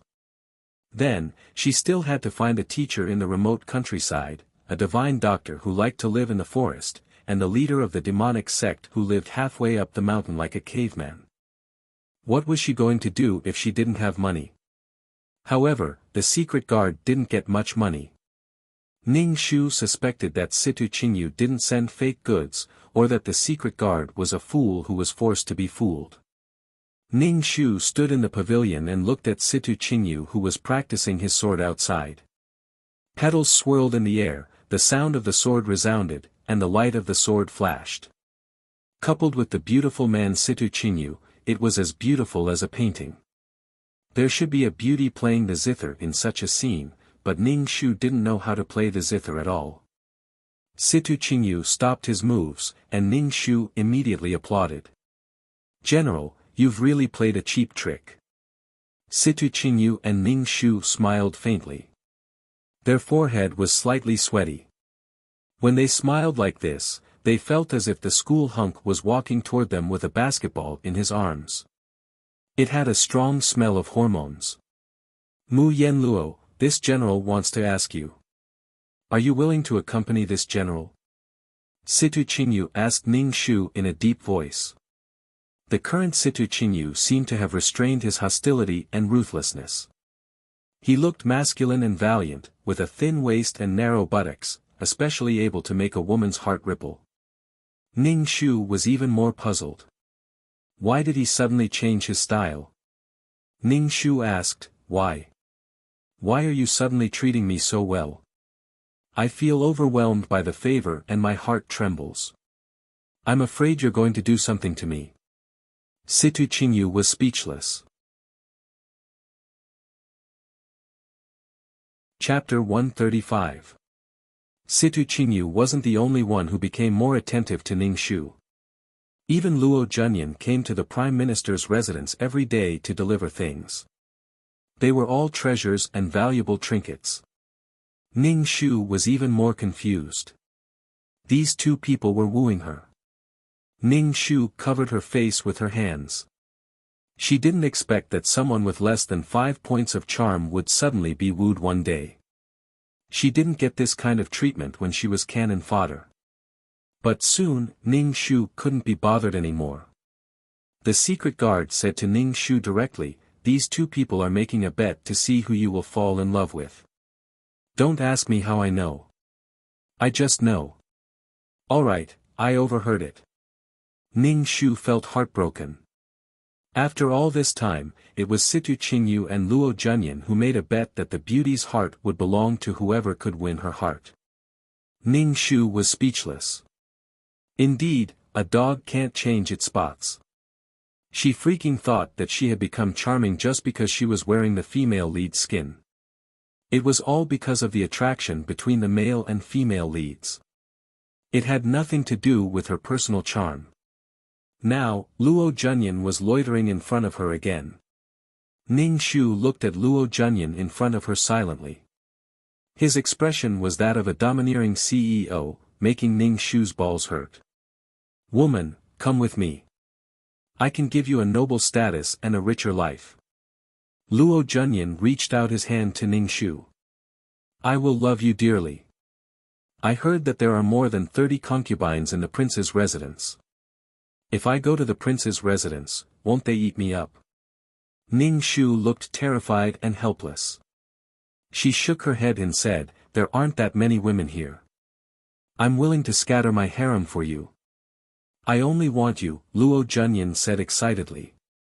Luo Junyan said agitatedly. His saliva almost splashed onto Ning Shu's face. Ning Shu hurriedly covered her face with a handkerchief, revealing a pair of watery eyes. But this little girl doesn't dare to believe your highness. What about those girls who were chased away? From now on, this prince will only have you as his woman. This prince will not touch other women. You don't have to care about those women. This prince will give them a sum of money, enough for them to live on, Ning Shu said affectionately. Ning Shu, fuck, what a scumbag. Fuck you. You chased me away just like that. This scumbag. Ning Shu's heart was filled with loathing for this person. He had never thought about how these women would live. This was the ancient times where hierarchy was strict. Even if the female lead Mu Yenluo and the 7 dwarves lived happily together, they had to find a place to live in seclusion and not in the open. Ning Shu picked up the cup on the stone table and splashed it on Luo Junyan's face. Scumbag, wash away your filthy soul. Ah, what's wrong with my hand? Why can't I control it? Sob sob sob. Ning Shu wiped his tears and ran out of the pavilion, ignoring Luo Junyan's shocked face. Miss, wait for this servant. Wait for this servant. Yuelan chased after Ning Shu. Miss, Ning Shu ran back to her embroidery building. Yuelan was almost out of breath from running. She stammered, Miss, why don't you wait for this servant every time? Ning Shu poured a cup of tea and took a deep breath. She said to Yuelan, your miss is going to leave this place. What are your plans? This servant will follow Mississippi. This servant is Mrs. Person in life and will be Mrs. Ghost in death. Miss, please don't leave this servant behind. Yuelan's expression was heroic and stern. Ning Shu didn't want to be entangled with these two people anymore. She wanted to leave as soon as possible. But before she left, she had to teach the general and the prince a lesson. She didn't get raped by these two people. Half of the mission was completed. At least to some extent, she had avoided the plot. She couldn't delay any longer. If these two lost their patience and raped her, Ning Shu wouldn't be able to find a place to cry. Ning Shu took out the whistle that was tucked deep in her cleavage and blew it. After a while, a black-clothed and masked shadow guard came in through the window. Ning Shu looked at his disguise. It was bad enough that he was ugly, but how could he ruin himself like this? You're hopeless. Shadow guard, go prepare a carriage and some dry food. We're leaving. Ning Shu looked at the shadow guard seriously and said, the fates of the 3 of us are in your hands. Do your best. The shadow guard looked at Ning Shu. Why do you want to leave? I think these two are dragons and phoenixes. They both like you now. Why do you want to leave? You don't understand love at all. Ning Shu raised his chin. His face was melancholic and haggard. The shadow guard's eyes swept over Ning Shu's face and said disdainfully, you've lost your mind. Then, she jumped out of the window. Ning Shu was eating dinner when Situ Qingyu came. He sat across from Ning Shu and suddenly reached out to grab Ning Shu's hand. Immediately, Ning Shu felt that he had hair all over his body. Ning Shu didn't say anything. He just silently wanted to pull his hand back. Situ Qingyu held Ning Shu's hand tightly. Ning Shu tried to pull his hand back, but Situ Qingyu immediately let go of Ning Shu's hand. Then, with a slap, Ning Shu's hand hit his own face and then fell to the ground. "Miss, are you okay?" Yuelan immediately came up to help Ning Shu. Ning Shu felt that his butt was numb, but his face looked noble and indifferent. Ning Shu thought, "This damn bitch. Why are you looking for me?" Ning Shu secretly rubbed his butt. Situ Qingyu looked at Ning Shu with a pair of blurred and painful eyes. This gaze made Ning Shu's body tremble. Oh my, what a touching gaze. Situ Qingyu wanted to hold Ning Shu's hand again, but Ning Shu immediately put his hand behind his back. Situ Qingyu said, "Yan Luo, are you still angry at me for bullying you before? Is that why you're so cold to me now?" "Yes." Ning Shu shook his head and said, "Yan Luo knows that the general doesn't like women. In the past, women made me eat shit and lick shoes. I've been abused a lot, so I can understand why the general treats me like this. However, Yan Luo feels wronged. After all, Yan Luo didn't have you, didn't make you eat shit, didn't make you lick shoes, didn't make you bark like a dog, didn't ride you like a horse, didn't treat you like a human, so Yan Luo feels wronged." Ding! Abuse points, 5, 10, 20. Current abuse points, 70. 2333 sounded very excited, although he didn't know why a mainframe would be so excited. Ning Shu saw that Situ Qingyu's face was trembling violently, and his eyes were red. When he looked at him, there was an uncontrollable murderous intent in his eyes. Ning Shu hurriedly widened his innocent eyes and covered his mouth with his hand. His face was full of guilt. He hurriedly said, "I'm sorry, I shouldn't have brought this up. Even if you have a terrible past, in Yanluo's heart, the general will always be an indomitable spirit." What was an indomitable spirit for bullying a woman? Those women shouldn't have treated you like this in the past. You deserve it. If it was Yanluo wouldn't have treated you like this. She would have killed him. "General, you won't blame me, right? I didn't mean to say these things." So what if he said it? Chapter 136. After being lectured by Ning Shu, Situ Qingyu forcibly suppressed the violence in his heart and wanted to grab Ning Shu's hand.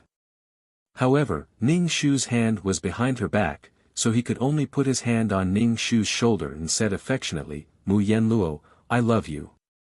Ning Shu suddenly showed a sour expression and grimaced. Situ Qingyu lowered his head and wanted to kiss Ning Shu. Looking at his face getting closer and closer, Ning Shu really wanted to vomit. He had said so much just to get his hands on her body. Ning Shu turned her head and avoided Situ Qingyu's lips. She said sadly, "General, do you want Yanluo?" A trace of impatience flashed across Situ Qingyu's face. The bet he made with the regent was just a game of hunting, but this woman really put on airs, which made Situ Qingyu's heart churn with anger. Ning Shu naturally saw Situ Qingyu's unkind eyes, but she put on a silly and sweet expression and said loudly, "General, please respect me. If you love me, you should respect me. We haven't gotten married yet, so you can't do such an impolite thing. Do you love my body?" A trace of displeasure flashed across Situ Qingyu's face. He held Ning Shu's shoulder and said, "I was attracted to you and couldn't help myself. I naturally respect you and will marry you in a palanquin. Just wait to become my wife." Ning Shu's teeth ached even more. She couldn't help but lower her head and show a look of disdain. She said shyly, "Thank you, General. General, you can go first. I'm a little tired." Ning Shu turned and went into the room, closing the door with a bang. Situ Qingyu's face darkened. He snorted almost undetectably and turned to leave with his hands behind his back. Ning Shu saw Situ Qingyu leave through the crack in the door and couldn't help rubbing her cheeks. Situ Qingyu wanted to break the rules of the game. She would belong to whoever could win her heart. Situ Qingyu wanted to push her directly just now. Get lost. It seemed that he was going to leave this place. When Situ Qingyu got impatient, she would be waiting to be raped. The next night, Ning Shu prepared a table full of sumptuous dishes and several jars of fine wine. Then, she put a big bag of medicine in each of the jars. She rolled up her sleeves and put her hands into the jars. She stirred vigorously twice to let the medicine powder completely dissolve in the wine. After everything was ready, Ning Shu waited for Situ Qingyu and Luo Junyan to come over with a noble and cold expression. Situ Qingyu and Luo Junyan came together. When the two of them walked into the room, the whole room was lit up by their radiance. Ning Shu sighed in his heart. He was such a beauty, but he was a pervert. Please have a seat. I invited you to dinner today because I have something to tell you. Ning Shu politely asked Situ Qingyu and Luo Junyan to sit down. Luo Junyan looked at Ning Shu and said, "You're very beautiful today." Ning Shu smiled shyly and touched her face. She held her breath until her face turned red. Then, she said, "Thank you for the compliment, Your Highness. I don't deserve it. You're really beautiful." Yen Luo deserves the title of the most beautiful woman in the world, Situ Qingyu said. Ning Shu lowered her head and smiled shyly again. She placed two big bowls in front of them and said, "Yen Luo knows that I'm not beautiful. It's already Yen Luo's greatest fortune to be able to receive your highnesses and general's pity." As Ning Shu spoke, she poured wine into their bowls. "Today, I invited the two of you here to tell you my true thoughts." "Yen Luo, just say what you want to say," Luo Junyan said anxiously. Ning Shu held her breath again until her face turned red. Then, she stamped her foot shyly and said, "Yen Luo really doesn't want to say it. You guys drink first." Luo Junyan was the first to finish the entire bowl of wine, not leaving a single drop behind. Situ Qingyu did not move. He was a man of war, so he was naturally extremely vigilant. Moreover, Situ Qingyu did not trust Ning Shu. Ning Shu saw that Luo Junyan had finished the wine and became even more shy. She lowered her head and said shyly, "Your Highness, you're amazing." After drinking a bowl of wine, Luo Junyan's face was a little red. When he heard Ning Shu's words, he puffed out his chest. Ning Shu said, "I'm a lord who's second only to you. I'll treat you well in the future." Ning Shu looked at Luo Junyan with sparkling eyes. She looked as if she loved him so much that she couldn't say it out loud. Situ Qingyu frowned and snorted. He also finished the wine in his bowl. Ning Shu immediately said, "General, you're as amazing as His Highness." Ning Shu poured more wine for Situ Qingyu. "General, you've been through countless battles and you're heroic. Yen Luo has never seen a man like you who gives me a sense of security."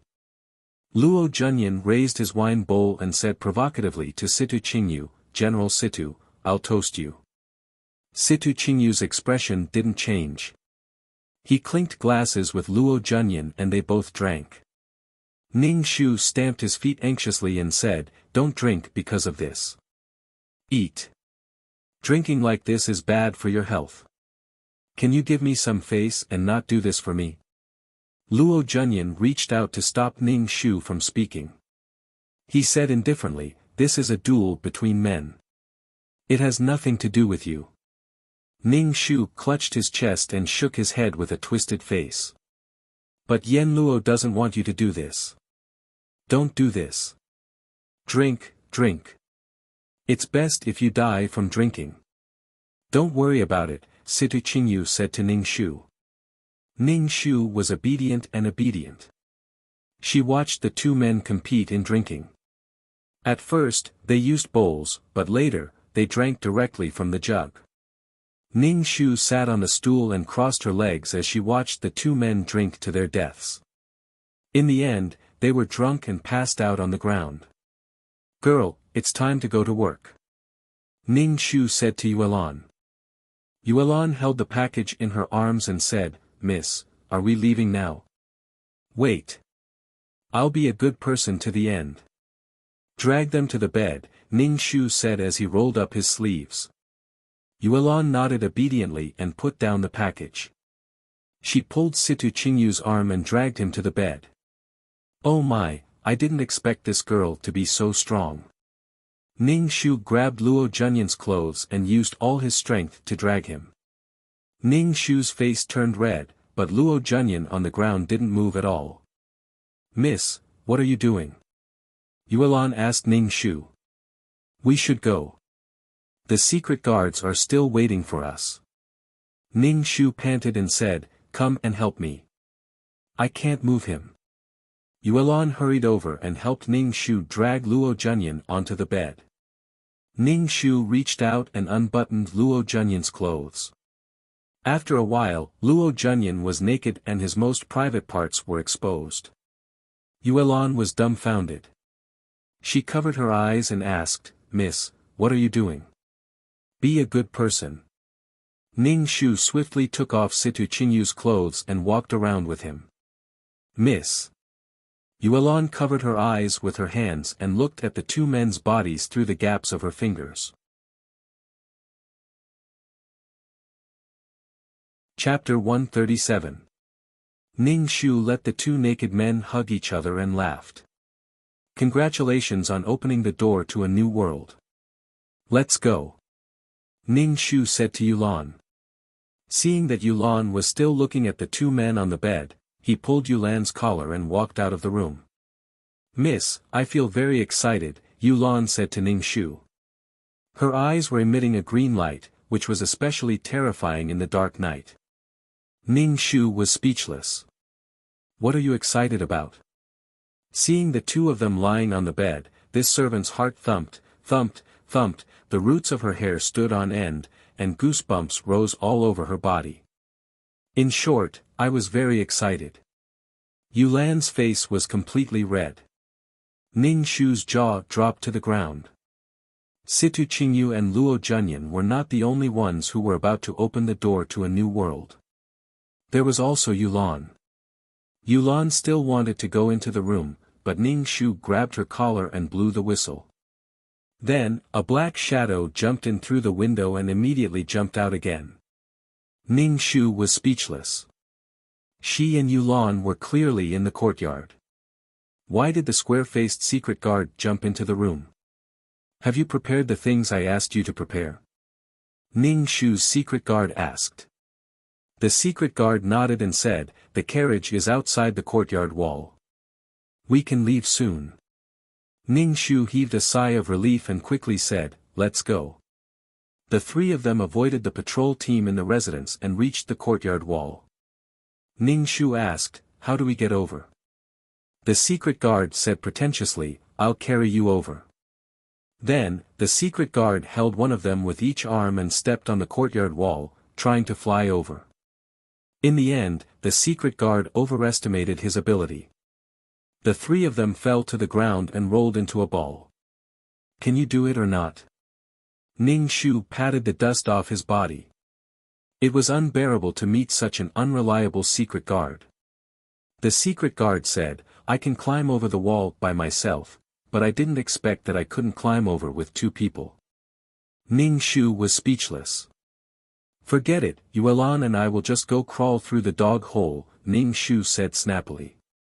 No. Yuelan said resolutely and decisively.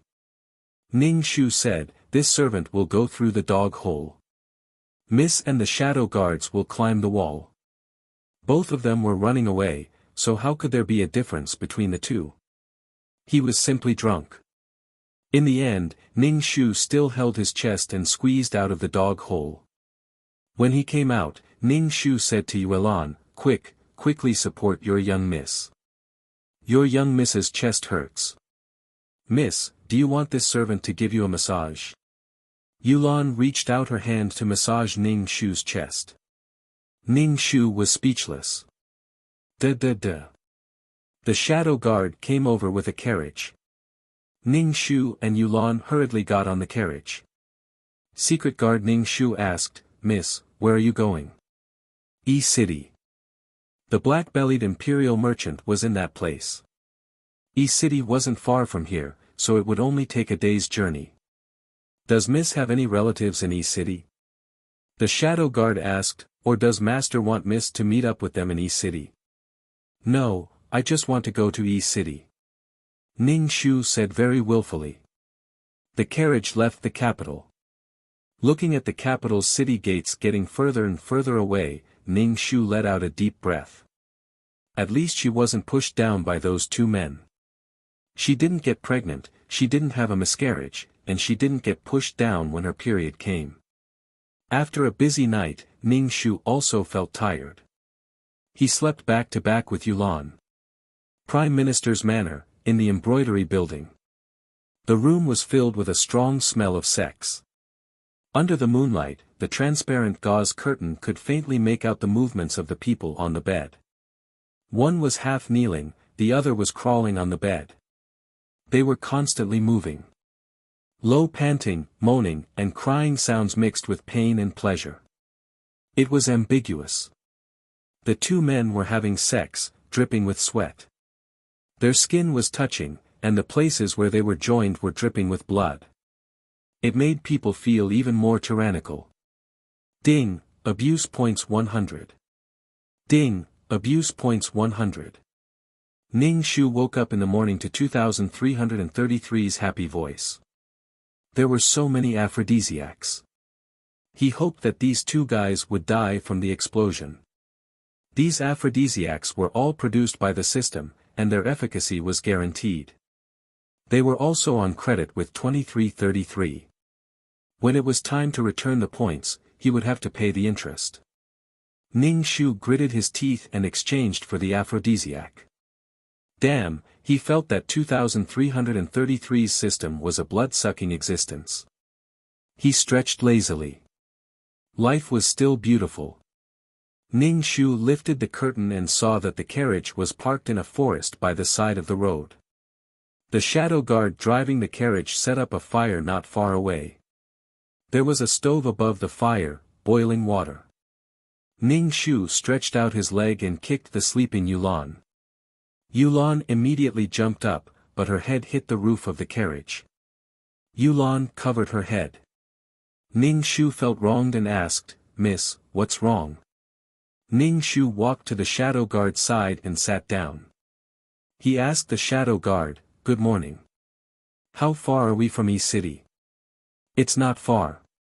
Let's eat something and leave quickly. Maybe the general and the prince will send people to arrest us." The shadow guard made some food for Ning Shu and Yulan and poured some water for them to drink. She was wrong. This shadow guard was actually quite reliable. Ning Shu ate a biscuit and asked the shadow guard, "Why do you protect me?" "My father asked you to protect me, and you protect me. Don't you feel unsatisfied?" The shadow guard turned his square face to Ning Shu and said, "I was adopted by the Prime Minister. The Prime Minister gave me food to eat and a place to sleep. Protecting Miss is my responsibility. Until Miss no longer needs my protection, or until I die before Mississippi." Ning Shu looked at him and suddenly felt that his square face was so handsome and charming. This guy probably didn't have any more scenes because he was killed. After a casual breakfast, Ning Shu and the other two headed for E-City. They had no idea how furious Situ Qingyu and Luo Junyan were. The entire capital was filled with wanted posters for her. Situ Qingyu hated women. Every day, he was mocked by Ning Shu, who acted noble in front of him and stepped on his wounds. He was disgusted with women. Now that he was rolling around with a man, he completely broke the ice. He felt that it was better to be with a man. During this process, he could be like a man, but he could also be like a woman. This feeling was too wonderful. Situ Qingyu's biggest goal now was to get Luo Junyan into bed again. However, Luo Junyan felt extremely disgusted. He was the high and mighty regent, but he actually slept with a man and was slept with by another man. Now, the hole in his back was bleeding every time he went to the toilet. Luo Junyan even had the thought of dying. Especially when he felt Situ Qingyu's scorching and predatory gaze, Luo Junyan's heart convulsed. He was a man. How could he be with another man? Moreover, this one was a general whose status was inferior to his. Mu Yen Luo, that bitch, he would definitely torture her to death once he caught her. Even that wouldn't be able to relieve the hatred in his heart. In short, this was a story of oppression and being oppressed. The dark and black-bellied attacker and the Tsundere victim. Situ Qingyu and Luo Junyan restarted their sadistic love story. It basically had nothing to do with Ning Shu. The two members of Mu Yenluo's harem were gay. Chapter 138. Yi City was very prosperous. It was a city comparable to the capital. The people living in the capital were all high officials and nobles, but many of the people living in Yi City were rich people. It was a city filled with rich people. Two women in ragged clothes were pulling a tattered handcart. On the handcart was something wrapped in a tattered straw mat, revealing a pair of dirty feet. At a glance, one could tell that the person under the straw mat was a dead person. Seeing this scene, everyone unconsciously avoided them. The people pulling the handcart were Ning Shu and Yuelan. The person lying on the handcart pretending to be dead was the shadow guard brother. Ning Shu was so tired that he wanted to die. He looked around and found a lively place. He stopped the handcart and worked with Yuelan to lift the shadow guard out of the handcart and placed him on the street. Then, he took out a wooden board. On the wooden board, he wrote, "Sell your body to bury your father." Ning Shu knelt in front of the shadow guard and crawled on his body. She wailed, "Father, daughter has let you down, let you down. Miss, don't be sad. Master's spirit in heaven will see Miss filial piety." Yuelan first comforted Ning Shu. Then, she threw herself on the shadow guard and wailed, "Master, you died so miserably. Master, master." Ning Shu saw that the place Yuelan was hugging was a bit sensitive. It was probably the place where the shadow guard was. However, Yuelan didn't notice anything and wailed desperately. Ning Shu felt the shadow guard under the straw mat move. The straw mat covering him also moved. Ning Shu hurriedly pulled Yuelan up. Yuelan wiped her tears and asked, "Miss, what's wrong?" Ning Shu wanted to say that she was pressing on his dick, but seeing Yuelan's dumbfounded expression, he said, "Don't touch father's body." Yuelan let out two ohs as she knelt at the side, tears dripping down her cheeks. Ning Shu felt deep veneration for her. This was the real movie queen. Ning Shu and Yuelan's movements could be heard from half the street, attracting many onlookers. However, seeing Ning Shu and Yuelan's unkempt appearance, no one stood out to buy Ning Shu.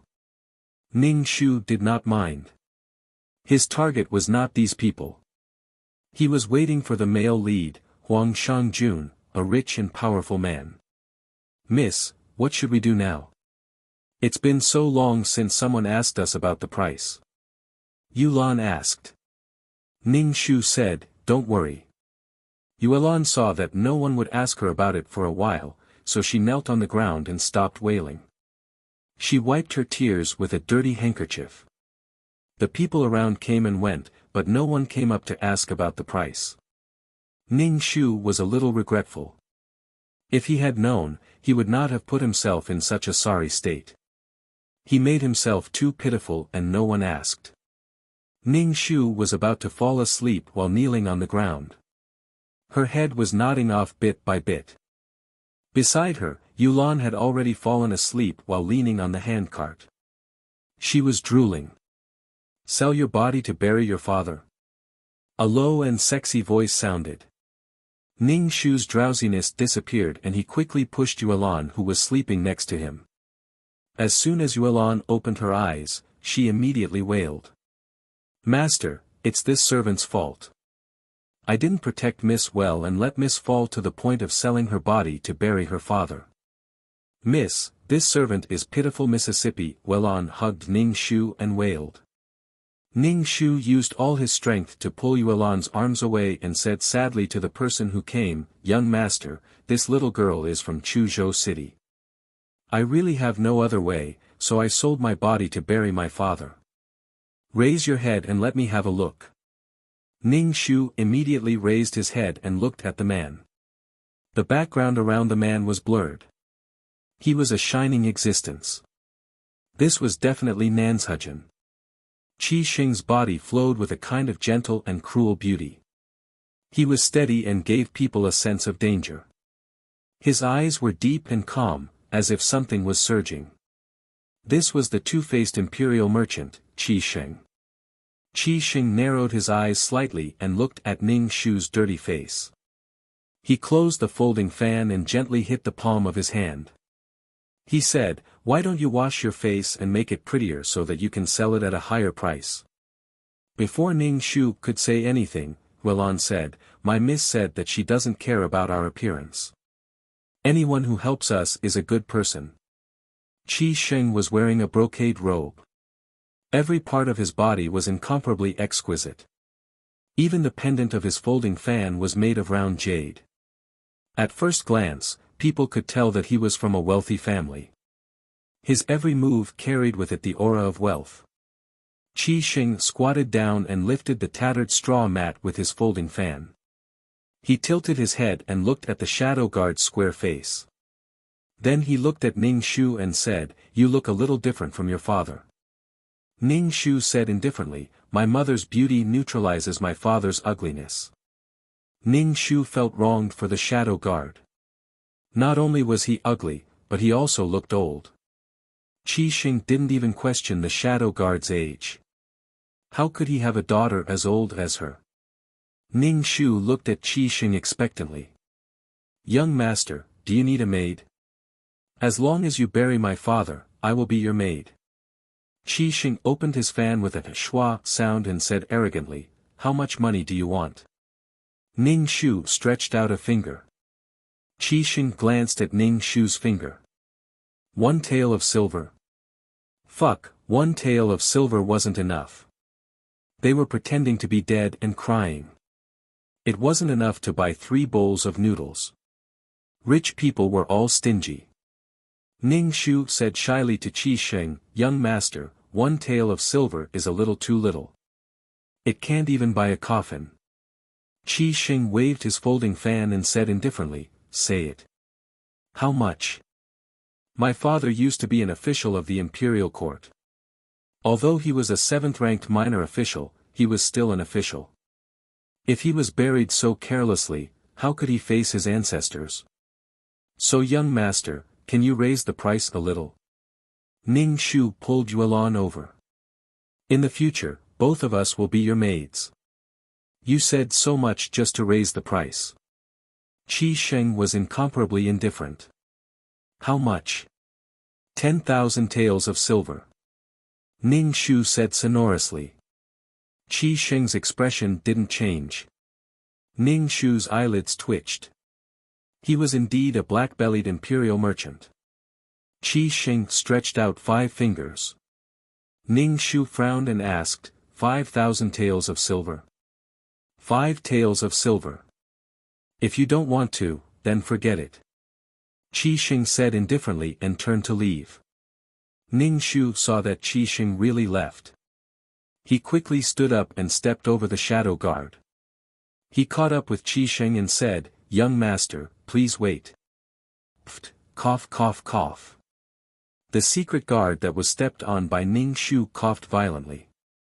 Yuan was dumbfounded and didn't know what to do. Ning Shu immediately pounced on him and wailed, "Father, do you have something to tell your daughter? It's all your daughter's fault for not being able to give you a proper funeral, so that you can't see your ancestors." The shadow guard glared at Ning Shu and closed his eyes as if he was dead. Ning Shu immediately wailed, "Father," Yuan also wailed, "Master, master." Qi Xing raised his eyebrows. He walked over and put his hand on the tip of the shadow guard's nose. Ning Shu said, "My condolences." Ning Shu, Oh, really dead?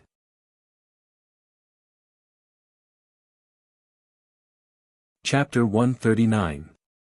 She had only stepped on him once, but she had killed the shadow guard. Qi Xing took out an ingot of silver and threw it to Ning Shu. He said, "This is 20 taels. Bury your father and then go to the Qi residence." "Thank you, young master." Ning Shu put away the silver and worked with Yulan to put the secret guard on the cart and headed out of the city. Ning Shu and Yulan pulled the cart and ran quickly. Qi Xing raised his eyebrows. He suddenly felt that he had been cheated of his silver. Had he been cheated of his nickname, Fox Qi? When they reached the small forest outside the city, Ning Shu lifted the broken straw mat and patted the secret guard's face. "Hey, wake up, wake up." Yulan's face was a little pale. Ning Shu asked, "Miss, he can't really be dead, right?" Yulan also joined in the slapping. While crying, she slapped the secret guard's face and pinched his philtrum. She shouted, "Wake up, wake up." After a long while, the shadow guard coughed and woke up. His face was still very square before, but now it was swollen and much rounder. The secret guard touched his face. "What did you do?" "Sob, sob, sob. You finally woke up. Miss, and I thought you were dead." Yulan cried with joy. "Without you to protect me and Miss, what would we do?" The secret guard touched his face and said with a grimace, "I used the turtle breath technique and held my breath. Otherwise, I would have been exposed. After being stepped on by you, my internal injuries flared up again. I was injured when I fought with that general."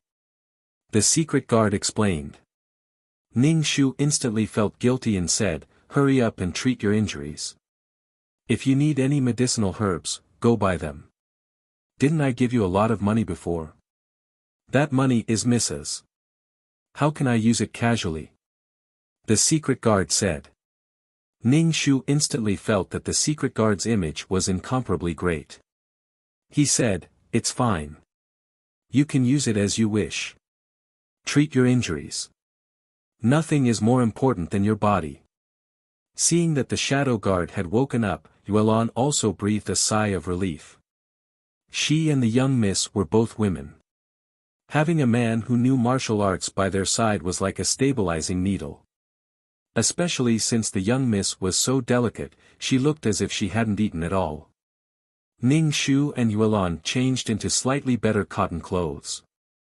Ning Shu put on makeup for himself, imitating a big mouth, thick eyebrows, and a black mole on his chin. His image was as wretched as it could get. "Ah! You are the young miss?"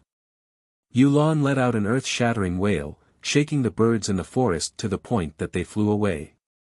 "Miss, what is it that you can't figure out? Why do you have to ruin yourself like this?" Yulan looked at Ning Shu with a pained expression. Ning Shu felt that it was very tiring to have such a girl by his side. "Why are you so painstakingly going to the Qi residence? Don't tell me you're going to be a little maid in the future." The shadow guard frowned. Ning Shu waved his hand and said, "My wish is to travel the world. This is only my temporary stronghold. When the time is up, I will leave." After a few days, Ning Shu brought Yulan to the Qi residence. The shadow guard secretly protected Ning Shu and Yulan. When they arrived at the entrance of the Qi residence, Ning Shu's gatekeeper grinned and said kindly, "Can you go and report that the person who will repay the kindness is here?" The gatekeeper was frightened by Ning Shu's big smile. He immediately said, "Where did this ugly girl come from? You're coveting my young master's beauty. You're thinking too much and you still want to find a young master." Ning Shu said, "You're thinking too much. You tell him." Ning Shu said to Yulan, "He doesn't believe that we're here to repay the kindness." With her hands on her hips, Yulan told the entire story to the gatekeeper. Yulan spoke very quickly, causing the gatekeeper's eyes to emit mosquito coils. "That's what happened. Besides, how come my young miss and I only have 20 taels?" Yulan said with grievance. The gatekeeper immediately said, 20 taels is not a small amount. You and your young miss look like this. 20 taels is already my young master's kindness. Yuan still wanted to say something, but was stopped by Ning Shu. A palanquin stopped at the entrance. Ning Shu felt that the person sitting in the palanquin must be the male lead. Ning Shu stared at the curtain. The curtain was lifted by a folding fan. Ning Shu looked at the folding fan and immediately shouted in a rough voice, "I've finally found you." Qi Sheng, who had just gotten out of the palanquin, heard this voice and saw a woman with a bloody mouth wailing at him. The hand holding the folding fan suddenly trembled. He frowned and asked, "Who are you?" 20 taels. A down-and-out young miss who sold her body to bury her father. Ning Shu pointed at his face. Look carefully. Qi Sheng looked away and said, "Your face was dirty before, but it still looked pretty. Why is it so ugly after washing it?" Ning Shu was speechless. "Thank you for the 20 taels, young master. This young miss has already buried my late father. Now, this young miss and this young miss's maids are young master's maids. A drop of water should be repaid with a spring of water. This young miss is a person with principles, integrity, and moral bottom line." Qi Sheng didn't look at Ning Shu's face and said indifferently, "Sure. This young master thought that you wouldn't come back." After that, Ning Shu and Yulan stayed in the Qi residence. In any case, they still had some protagonist aura. Ning Shu and Yulan stayed in the same room. Then, they changed into the uniform of the Qi residence's servant girls. Yulan looked at Ning Shu and said sadly, "Miss, do you really want to be a maid here?" "Of course.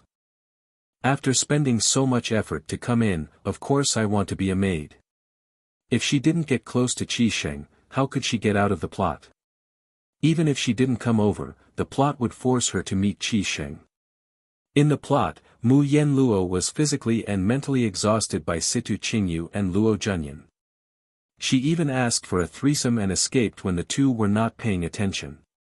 As for how the delicate Mu Yenluo escaped, it was simply a mystery. Although she escaped, Mu Yenluo didn't have a single silver tael on her. She was a woman in her boudoir and basically didn't go out much. As soon as she went out, she was confused and looked confused and innocent. Someone tricked her into coming to the brothel with a bowl of noodles. The brothel keeper saw that Mu Yenluo was a peerless beauty and decided to auction her. Moreover, E-City was full of rich people. Auctioning such a peerless beauty could make the brothel overflow with oil. Mu Yenluo was bought back by Qi Sheng at a high price.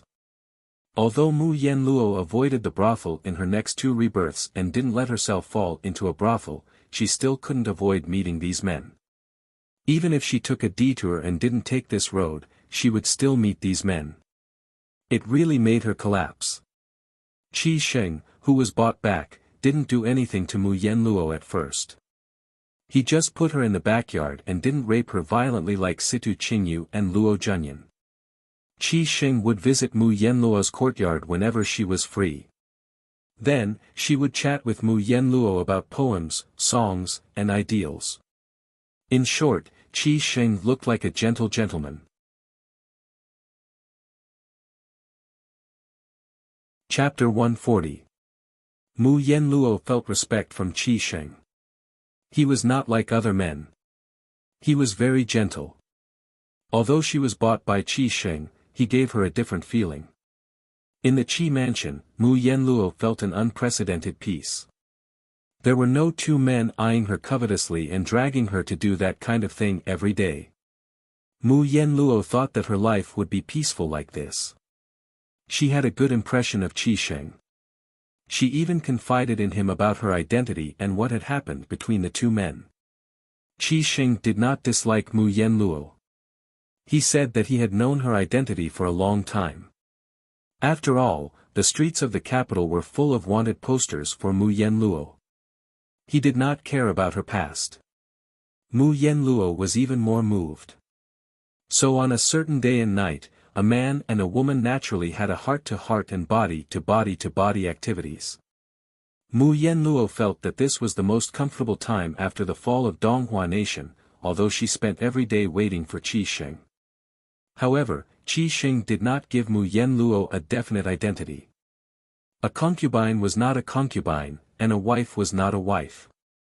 Sometimes, Mu Yenluo was sentimental and felt that Qi Sheng still disliked her because she had been intimate with 2 men and even had a miscarriage. For a long time, Qi Sheng did not come to see Mu Yenluo. Mu Yenluo waited bitterly for Qi Sheng every day. Later, she learned that Qi Sheng's childhood sweetheart had returned. Mu Yenluo was originally a sentimental person. After learning the news, she ran to see Qi Sheng as if the sky had fallen. She happened to see Qi Sheng rolling with his childhood sweetheart. Mu Yenluo questioned Qi Sheng. Qi Sheng hugged his childhood sweetheart and said that Mu Yenluo was just a broken shoe, a prostitute he had bought. She could not compare to his true love at all. Then, Mu Yenluo was abandoned and was completely dispirited. Although Qi Sheng disliked Mu Yenluo, he was still very infatuated with Mu Yenluo's body. He often went to see Mu Yenluo. However, ever since she learned the heartbreaking truth from Qi Sheng, Mu Yenluo no longer let Qi Sheng on the bed. She washed her face with tears all day long and stammered as if she was in great pain. Mu Yenluo's appearance annoyed Qi Sheng a little. Although her body was wonderful and irresistible, he didn't want to do a woman lying like a dead fish. The more Qi Sheng was with his true love, the sadder Mu Yenluo was. She couldn't eat well and couldn't sleep. She tortured herself and became very haggard. In short, he was conflicted, and the nausea went on and on. Although Qi Sheng hated Mu Yenluo very much, he often went to her for sex, but Mu Yenluo would cry and refuse him. But it caused his true love to harbor a grudge in her heart. Then, the evil supporting female lead began to frame the female lead. Her childhood sweetheart faked her pregnancy and spent all day in front of Mu Yenluo showing off their love and child, causing Mu Yenluo's heart to shift. The supporting female lead's belly didn't have the real one. Then, she plotted against Mu Yenluo to kill the child in her belly. The fake one in her belly naturally disappeared. When Qi Sheng learned of this, he was furious. He didn't listen to Mu Yenluo's explanation and directly threw her into the dungeon to be tortured. Mu Yenluo was tortured in the dungeon. Coincidentally, Qi Sheng's business had a little problem. He was busy solving the problem and forgot about Mu Yenluo in the dungeon. In the dungeon, Mu Yenluo was tortured by his true love. Her body was covered with all kinds of scars. The supporting female lead was jealous of Mu Yenluo's face and directly destroyed it. When Qi Sheng thought of Mu Yenluo was hanging on to her last breath. In addition, Mu Yenluo's face was ruined. Qi Sheng listened to his true love and sent Mu Yenluo to a manor thousands of miles away from the Qi residence. Mu Yenluo was sent away in such a heart-wrenching state. However, after Mu Yenluo left, Qi Sheng's longing for her accumulated more and more, to the point where he was on the verge of falling ill from lovesickness. Knowing that the cinnabar mole in his heart was so vicious, he decisively gave up on his true love and ran to find Mu Yenluo. However, Mu Yenluo had disappeared. Therefore, every time Mu Yenluo met a man, she would want to have such an unforgettable relationship. Ning Shu felt that Qi Sheng was even more hateful than Situ Qingyu and Luo Junyan. He used the method of boiling a frog in warm water to make Mu Yenluo fall in love with him. He took the route of attacking her heart. He used a gentle appearance to win Mu Yenluo's heart, but later on, he treated her cruelly. Although he later realized his feelings for Mu Yenluo paid a huge price. Her face was ruined and her snow-white skin was gone. It was really fucking miserable. Moreover, Mu Yenluo was indecisive and liked to torture herself when she encountered problems. It really made Ning Shu, a bystander, feel that his heart, liver, spleen, lungs, and kidneys had all been moved. It was too fucking miserable. Ning Shu and Yuelan tidied up the room. A woman who looked like a steward walked in. Ning Shu said, "From today onwards, you will be young master's personal maid." Ning Shu, 0, how did she become Qi Sheng's personal maid with such an ugly appearance? Could it be that Qi Sheng still liked her in this state? Could it be that this was the attraction between the male and female leads? The plot always brought the male and female leads together. Nanny, what do personal maids have to do? Ning Shu looked at the steward nanny and asked shyly. The steward nanny spat at Ning Shu. Bah, you think too much. You only need to pour tea and water for young master and do some chores for him. Do you think you can sneak into young master's bed with such a look? Young master already has Miss Yufei in his heart. Just do your job well. If you have any other thoughts, young master will make you wish you were dead. Ning Shu pretended to be frightened. Yuelan immediately said indignantly, "What's wrong with my miss? My miss is as beautiful as a flower. Why do you look down on my miss so much? My miss is also the prime minister." Ugh, Ning Shu immediately covered Yuelan's mouth and said to the nanny in charge, "I'll remember. I'll definitely abide by my duties and serve the young master well. I'll make the young master comfortable and beautiful." The steward nanny hummed in acknowledgement. Ning Shu quickly handed over a silver ingot, making the steward nanny's eyes light up. "You have a bright future." Ning Shu immediately said shyly, "Thank you for your praise, nanny. I hope nanny will take care of me in the Qi residence." After the steward nanny left, Yuelan immediately said, "Miss, what are you doing? You have to suffer so much to do this. We worked so hard to sell our bodies to bury our father and gave half of the money to that nanny.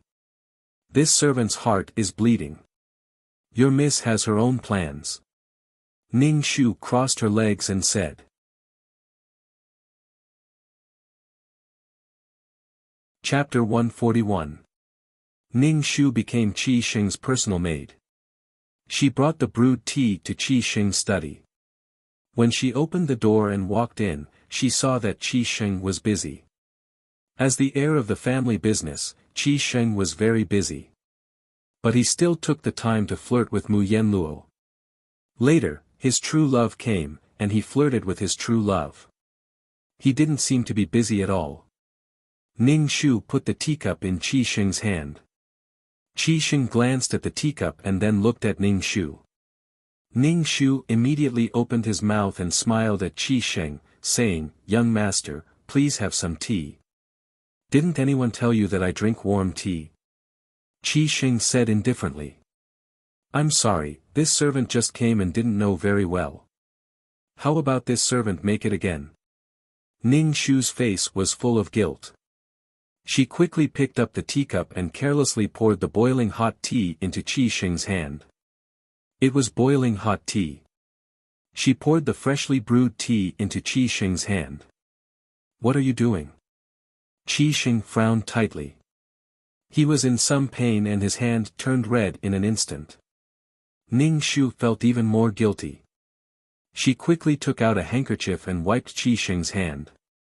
As soon as Ning Shu took out the handkerchief, Qi Sheng immediately smelled the fragrance of flowers mixed with the smell of stinky feet. The fragrance and stench were mixed together. Qi Sheng was about to vomit on the spot. He quickly covered the maid's nose with his hand, but his hand was wiped by the handkerchief and there was a stench. Qi Sheng quickly ran out of the room. Ning Shu curled his lips, threw the handkerchief into the teacup, and left with the teacup. Ning Shu returned to the room. Yuelan immediately asked Ning Shu, "Miss, did he make things difficult for you?" "No, your miss can do anything. How could he make things difficult for her?" Ning Shu said with his legs crossed. Yuelan was very distressed. "Miss is the Prime Minister's daughter. She has a golden branch and jade leaf, but now she has to serve someone. Miss, this servant is pitiful. Alright, stop howling. Your miss is fine." Ning Shu said snappily.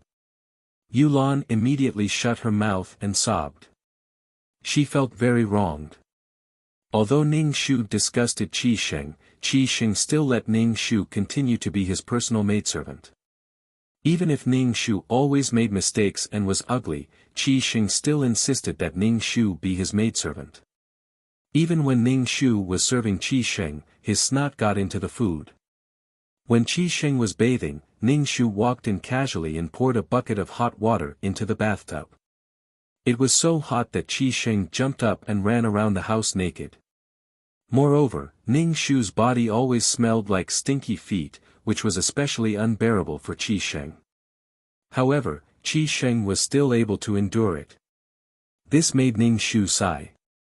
The attraction between the male and female leads was simply too strong. What is the smell on your body? Qi Sheng finally couldn't help but ask. Ning Shu stared at Qi Sheng with his heavily eyeshadow eyes and said happily, "This is the fragrance of osmanthus. This servant uses this fragrance to smoke the handkerchief on my clothes every day. Young master, do you smell it? Is it very fragrant?" Ning Shu said as he put the handkerchief in front of Qi Sheng. Qi Sheng turned his head and frowned. Ning Shu said, "Actually, you are already very fragrant. There is no need for incense at all. This incense will destroy the fresh smell on your body." Ning Shu, oh, look at how good he was at talking. A profiteer was indeed a profiteer. He obviously couldn't stand the mixed smell of feet and flowers on her body, but he still insisted on saying that it was a fresh smell. The original owner was deceived by him like this. On the outside, he was gentle and elegant, but on the inside, he was extremely black-bellied. Ning Shu grinned and laughed. His bloody mouth was even bigger, which was simply unbearable to look at. Qi Sheng turned her head away. After a while, she turned her head back. Ning Shu said, "Of course it is beautiful. This makeup is not good for your skin. Besides, you are still young. This makeup will only cover up your original beauty." In fact, Qi Sheng's heart was itching. She suddenly wanted to wash this woman's face clean and see what she looked like. Ning Shu raised his thick eyebrows, covered his heart and said, "Baby's heart is bitter, but baby won't say it. Aren't you called Xiao Hong? Why are you called baby again?" Qi Sheng asked doubtfully. Ning Shu waved his hand and said, "Don't worry about these details.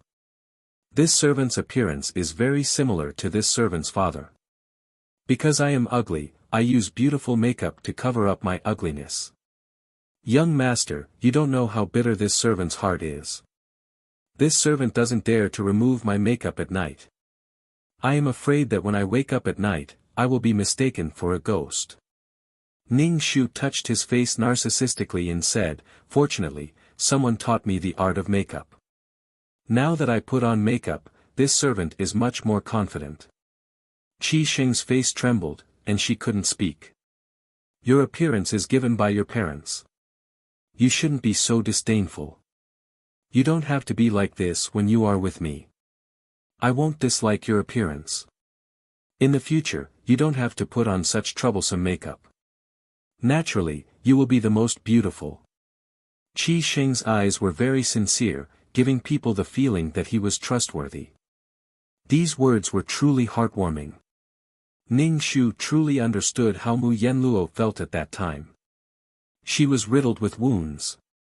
Suddenly, there was such a warm man who was willing to accept her all the unbearable things, willing to accept her painful past. At that time, Mu Yenluo was so moved, but the result was cruel. Under this warm appearance, there was a strong utilitarian purpose and plunder. He wanted to get Mu Yenluo's heart and conquer it. Just like doing business, he captured people's hearts.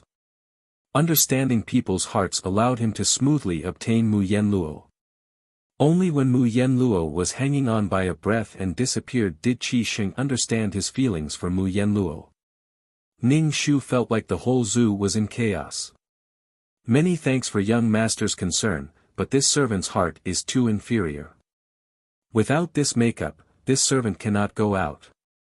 Only with this makeup can this servant have the confidence to face life bravely. Ning Shu said gratefully. Qi Sheng's face twitched. Why did he feel that this girl was sick? Did she not have eyes? Did she not look in the mirror? It was good that she was like this. Qi Sheng waved his hand weakly and said, as long as you are happy. Ning Shu immediately said, young master, you are really a good person. Qi Sheng was speechless. Qi Sheng's eyes scraped over Ning Shu's face inch by inch. According to his many years of identifying beauties, this girl should not be bad-looking. Why did she make herself like this? Qi Sheng suddenly said to Ning Shu, I heard that there is a meeting tonight. You go with young master. Wash your face. It's dark at night. No one can see what you look like. There is no need to put on such makeup. Ning Shu was speechless. Qi Sheng was now very interested in her true colors. Ning Shu smiled shyly and said very innocently, oh, it's so late. My mother said that I can't go out at night. Qi Sheng was speechless.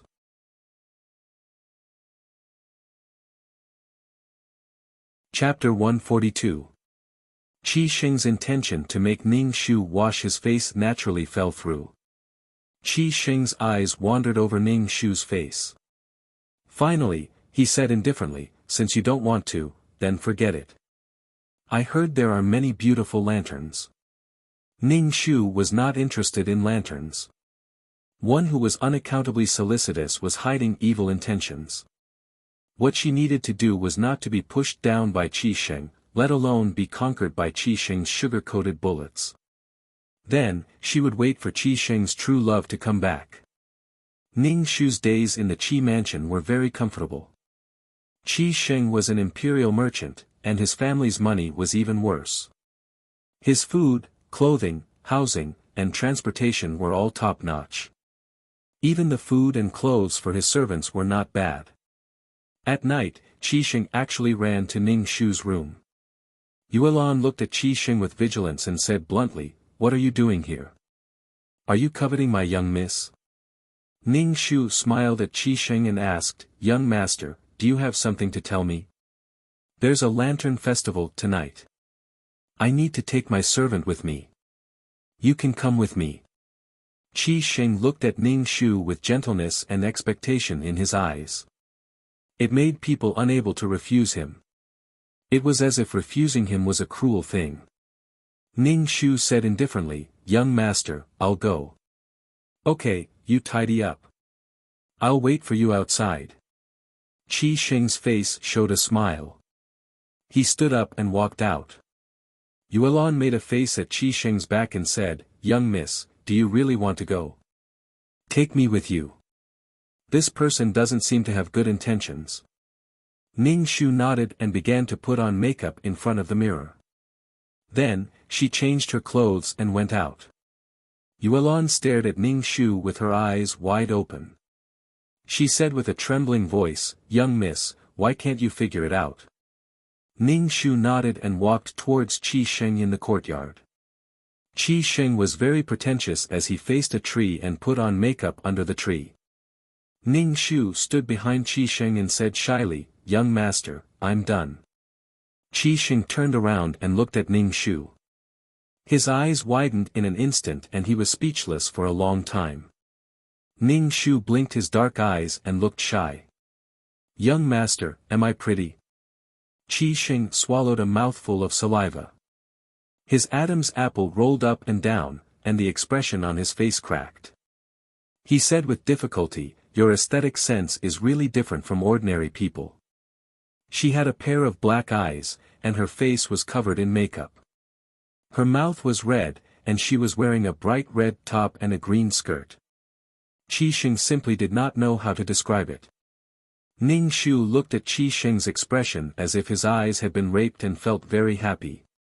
See if I don't disgust you to death. Her eyes had turned into two panda eyes, which were very dark.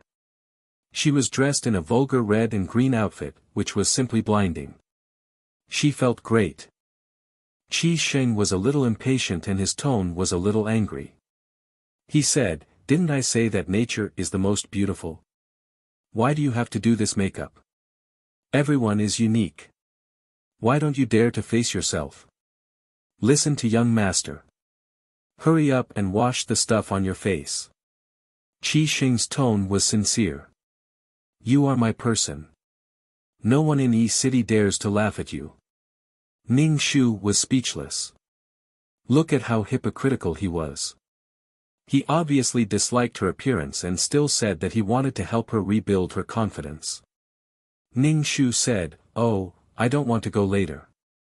I can't live without makeup. Please forgive me, young master." Ding, abuse points 5. 2333's voice sounded in his head. Qi Xing covered his chest. He was so angry that his chest was violently heaving up and down, and his face was a little green. Ning Shu was very naive and did not see that Qi Xing was about to die from anger. He said very gratefully, "Young master, you are really a good person. I won't go later." Ning Shu said and returned to his room. It was already so late. He might as well sleep comfortably in his bed. This time, Qi Xing did not call him. He was probably furious. "TSK, let's see how you can pretend to be gentle." Yuelon followed Ning Shu into the room and said very approvingly, "Miss should be like this. That person is obviously not a good person." After that, Qi Xing did not mention anything about the Lantern Festival. However, his face did not look good. He was probably angry. Ning Shu pretended that he did not see anything. In the end, Qi Xing could not bear it anymore. Ning Shu said helplessly, "You little girl." The doting and sweet tone in his voice made Ning Shu shiver. Damn, he had goosebumps all over his body. The plot was too abrupt. There was no substantial development between her and Qi Xing. How could he talk to her in such a tone? Ning Shu looked at Qi Xing with a pair of dazed eyes. What was wrong with this guy? Qi Xing reached out and wanted to hold Ning Shu's hand. Ning Shu took Qi Xing's hand first. Qi Xing suddenly felt that his hand was wrapped in a lump of lard. It was greasy and sticky, and it felt very disgusting. Qi Xing pulled her hand back and quickly wiped it with a handkerchief. However, she did not dare to hold Ning Shu's hand again. Ning Shu looked at Qi Xing with a shy expression and asked, "Young master, do you have something to say?" Qi Xing looked at Ning Shu with a kind of understanding, pity, and lingering gaze, which made Ning Shu's hair stand on end. "Damn, if you have something to say, just say it. Why are you looking at me like that? I already know your identity." "You have indeed suffered a lot before," Qi Xing said. He looked at Ning Shu with a look that said, I know everything." "Ning Shu, fuck you, speak human language." Ning Shu looked confused and said very innocently, "I don't understand what you're talking about, young master." Qi Xing shook his head and said in a, "I'm hurt" tone, "You still don't believe me? Do you think I'm not trustworthy? You've been with me for a long time. Don't you know what kind of person I am?" Ning Shu listened to a series of yes, yes, yes, and felt drunk.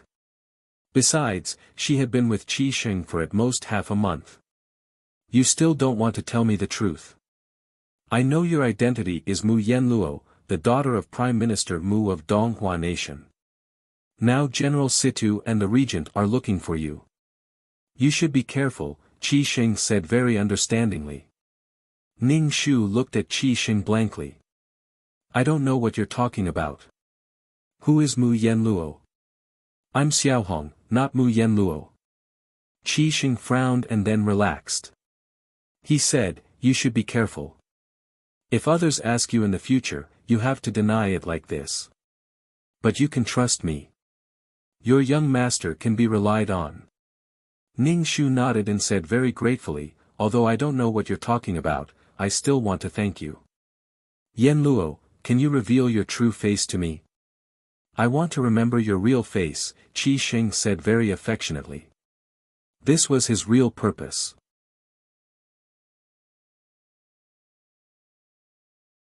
Chapter 143. Although Ning Shu strongly denied that she was not Mu Yenluo, Qi Sheng firmly believed that Ning Shu was Mu Yenluo and looked at Ning Shu with curiosity and interest. Ning Shu did not pay attention to him at all. So what if Qi Sheng knew that he was Mu Yenluo? When his true love came back, he would immediately forget about her. Qi Sheng's various actions were just to flirt and enjoy the process of pursuing a woman. Once he got her, he would cherish her. Besides, there was still a cinnabar mole in his heart. He had someone he loved in his heart, yet he was still so unrestrained. He even went to a brothel and bought Mu Yenluo. He probably did not love his true love that much. Later on, he said that he did not love his true love anymore. It was because his kind true love was vicious and Mu Yenluo was kinder, so he fell in love with Mu Yenluo. Was this love? Because you are vicious, I don't love you anymore. I really misjudged you before. Since learning that Ning Shu was Mu Yenluo, Qi Sheng obviously treated Ning Shu much better. Qi Sheng did not let Ning Shu do many things that a maid should do. It was as if he was treating Ning Shu like a young lady. As for Qi Sheng's actions, Ning Shu did not let him do any work. Ning Shu drank tea and strolled around the garden every day. He was very carefree. Not long after, Qi Sheng's true love would come back. This true love who was gentle and amiable on the outside was evil on the inside. She disfigured the original owner and had mottled traces on her body. It could be said that she was vicious and merciless. She was a perfect example of a vicious female supporting character. Ning Shu was speechless. She was supposed to be such a character, but instead, she became the miserable female lead. What kind of mission was this? Not long after, Ning Shu saw Qi Sheng's face was full of joy. Her whole body was shrouded in pink bubbles. Ning Shu knew that the female supporting character was coming. Yenluo, Yufei is coming back. Qi Sheng said to Ning Shu. What does it have to do with me? Ning Shu asked with a puzzled expression, who is Yufei? Qi Sheng looked at Ning Shu's panda eyes and said with melancholy, she's the woman I've loved for a long time. I don't even know how long I've loved her. She's so beautiful. Now that she's come to me, it feels like a dream. Ning Shu immediately opened his bloody mouth and said with a smile, congratulations, young master. Qi Sheng wanted to reach out and hold Ning Shu's hand, but when she thought of the feeling of his hand, she didn't dare to compliment him.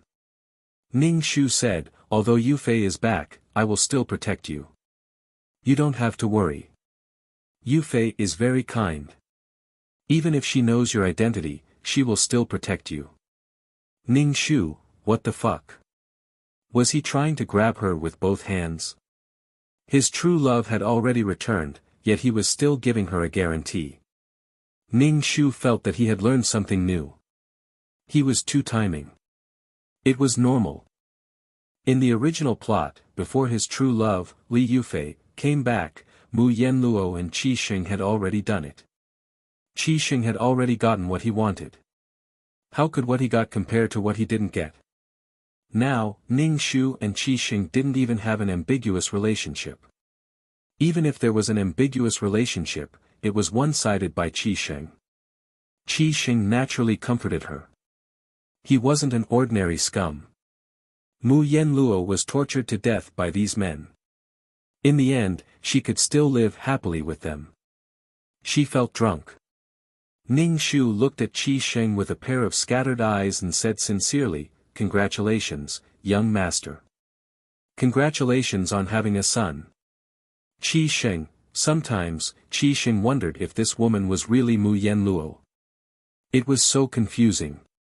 However, one of the masters and servants on the wanted poster was Yuelan. Could it be that the one named Yuelan was Mu Yenluo? But Yuelan really couldn't be called a great beauty.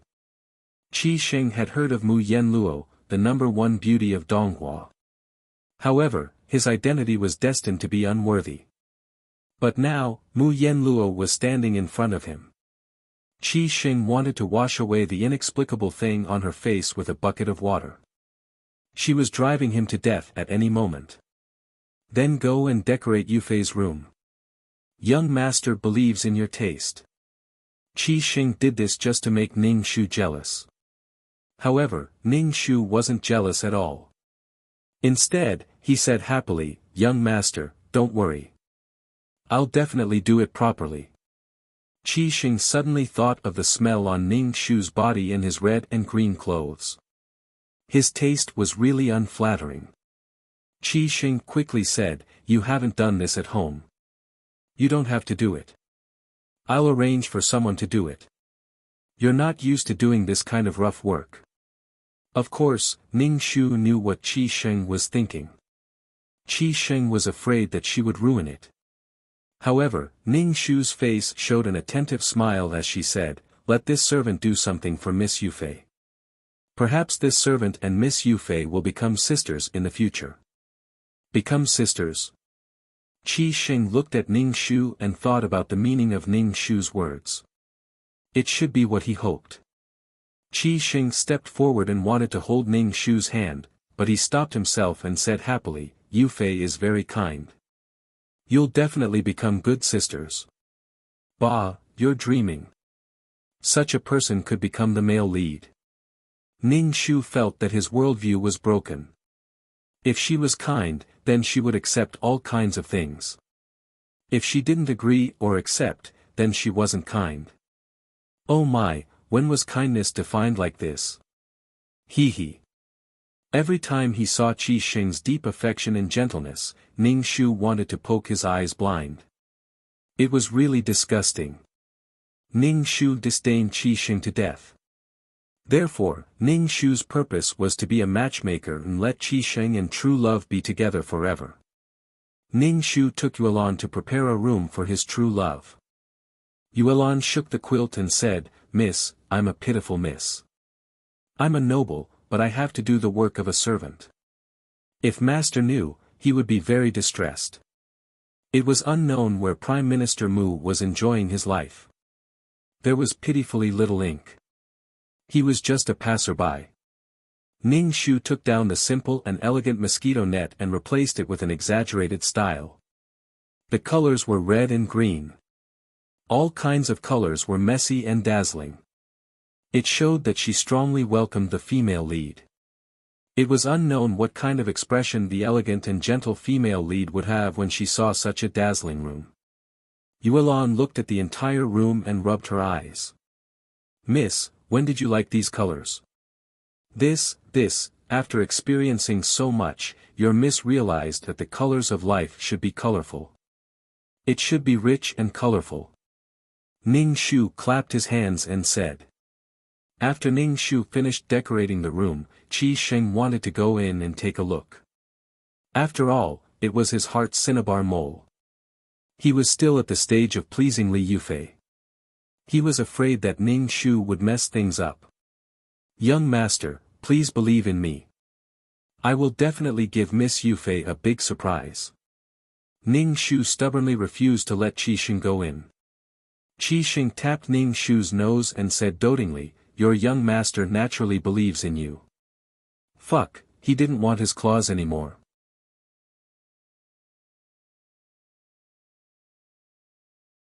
Chapter 144. Under Qi Xing and Ning Shu's expectations, June finally came. Qi Xing and Ning Shu waited for Li Yufei at the entrance of the Qi mansion. A carriage came and stopped in front of Ning Shu and Qi Xing. Then, the curtain was lifted, revealing a pair of white hands. Ning Shu stared at the hands, wanting to see what Li Yufei looked like. In the end, it was a maid with 2 buns on her head. After the maid got out of the carriage, a pair of white, slender, beautiful, and elegant hands reached out and rested on the maid's hands. Ning Shu felt that Qi Xing, who was next to him, was very excited. His eyes were fixed on the carriage. A woman in light yellow clothes bent down and came out of the carriage. She helped the maid's hands out of the carriage and slowly walked towards them. Her posture was elegant and beautiful, like a painting. She had a perfect oval face and a smile on the corner of her mouth. She looked elegant and beautiful. She was feminine, gentle, and amiable. Looking at her made people want to protect her. Qi Sheng had good taste. If it wasn't for Mu Yenluo, Li Yufei would probably have maintained a kind and gentle appearance. However, under the catalysis of jealousy, Li Yufei became a ruthless and vicious woman and disfigured Mu Yenluo. Before Li Yufei came over, Qi Sheng excitedly walked over and held Li Yufei's hand. With a smile on his face, he said, "Yufei, you're here." Ning Shu watched from the side.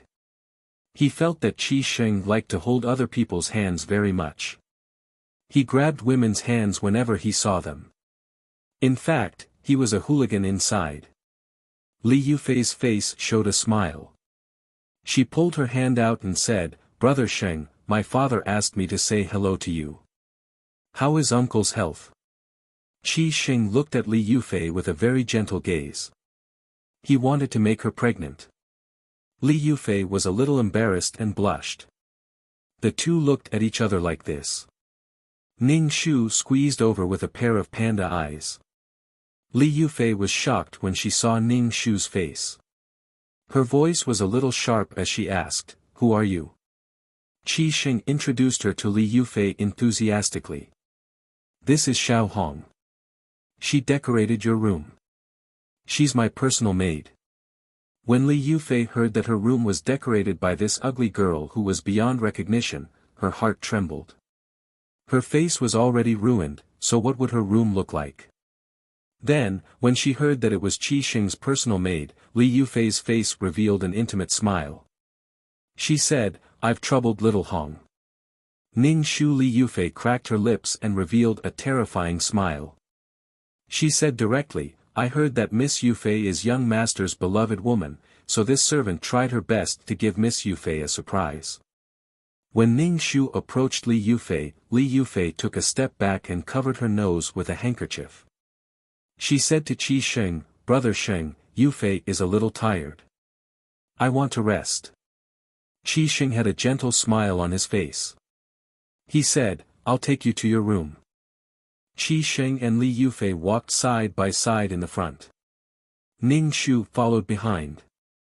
When they reached the door, Qi Sheng pushed it open and said to Li Yufei, "Little Hong decorated this room especially for you." Li Yufei glanced around the room and felt that her whole body was stunned. Her face was wooden.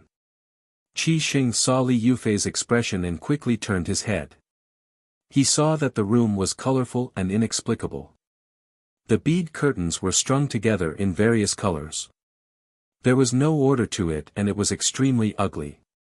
There were also vases. They were all inferior and ugly. There were actually rapeseed flowers in the vases. The style was simply too strange. "Little Hong, what are you doing?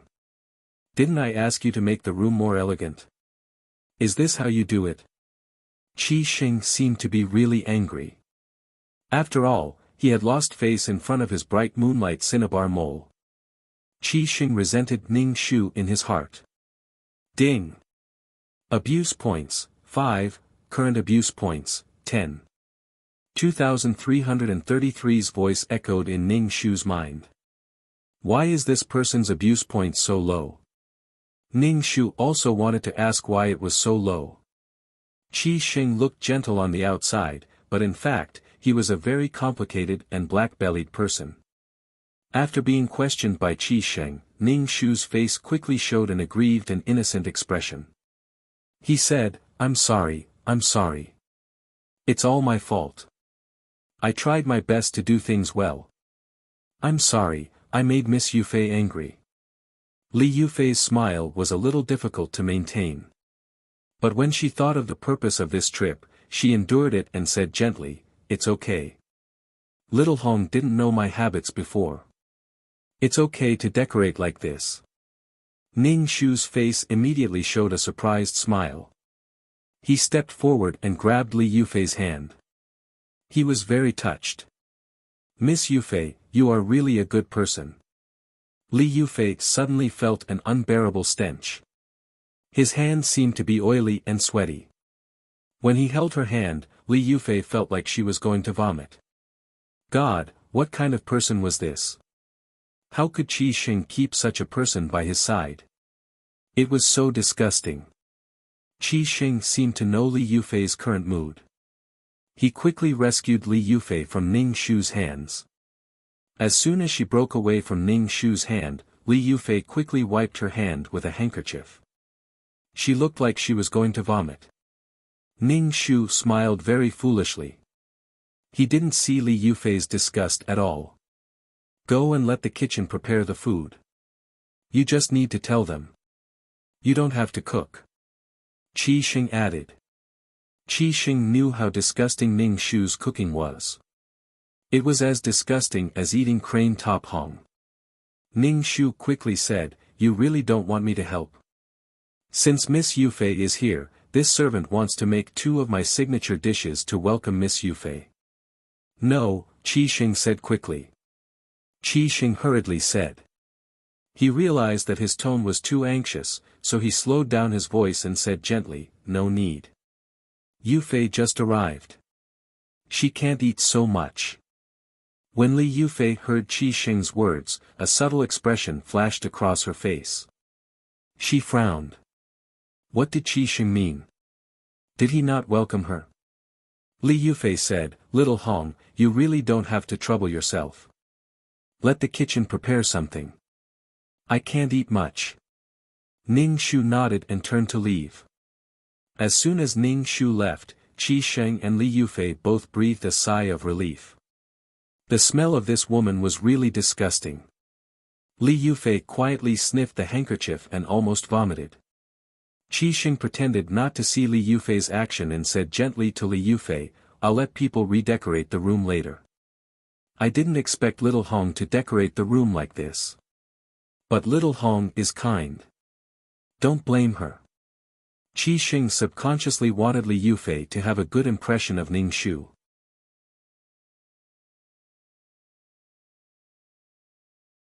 Chapter 145.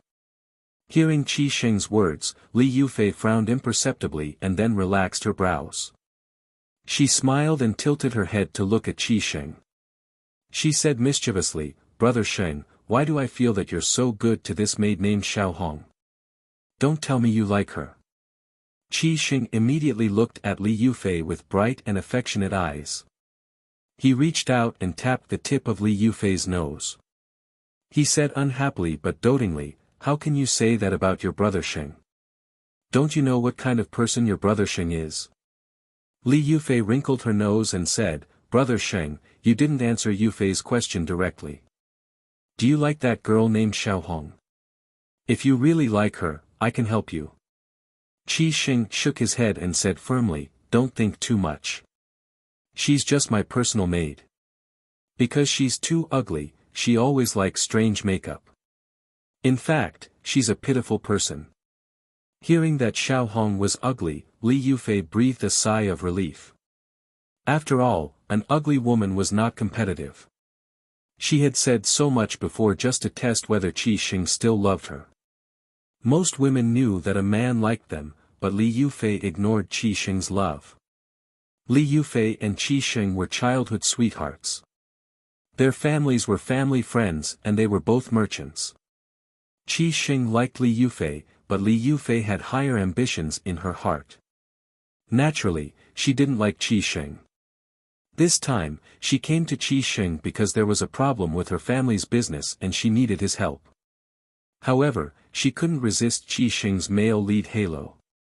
In addition, there was the beautiful Mu Yenluo who liked Qi Xing. It was good to have someone to fight for things. Besides, Li Yufei and Qi Xing had sex.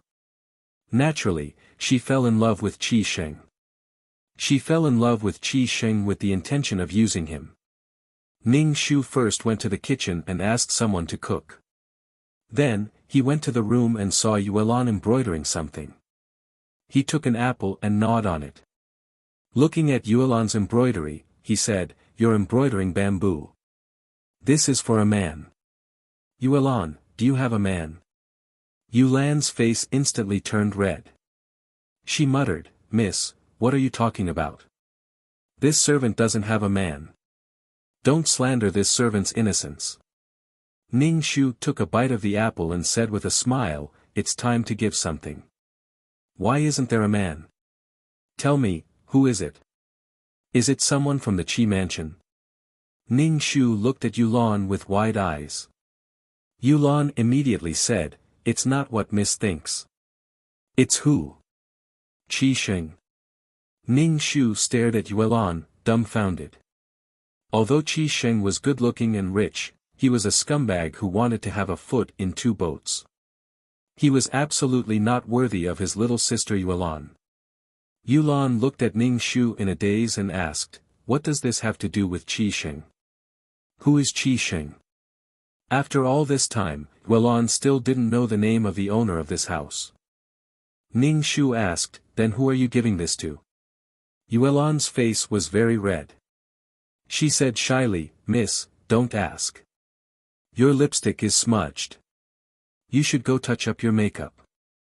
Don't try to divert your miss's attention. Tell me, it's that man. I want to see if that man can be entrusted with my life." Ning Shu said seriously. In fact, Ning Shu still liked little sister Yulan. Although she was a bit thick-skinned, she was a good girl. It was good to be able to settle this girl's marriage before leaving. Yulan said, "Miss, this servant really doesn't have a man. This servant is planning to make a pair of shoes for the shadow guard. Last time, this servant saw that the shadow guard's shoes were broken. The shadow guard has worked so hard to protect us, so we have to repay him." Ning Shu's face was suddenly enlightened. He nodded and said, "So that's how it is." Thinking of the shadow guard's square face and then looking at Yulan's delicate and pretty appearance, would there be any sparks between the two of them? Ning Shu originally wanted to ask Yulan about her feelings for the shadow guard, but then he thought about it. How could he say anything about feelings? Ning Shu applied lipstick in front of the mirror and then went to serve Qi Sheng and Li Yufei. When they arrived at the living room, Qi Sheng and Li Yufei were already eating. Ning Shu hurriedly said, "Young master, why didn't you call this servant to serve you the meal? Miss Yufei, this servant will serve you the dishes." Li Yufei's face was a little ugly, but she endured it. Ning Shu smiled reluctantly and said, "Xiao Hong, there's no need. I can do it myself.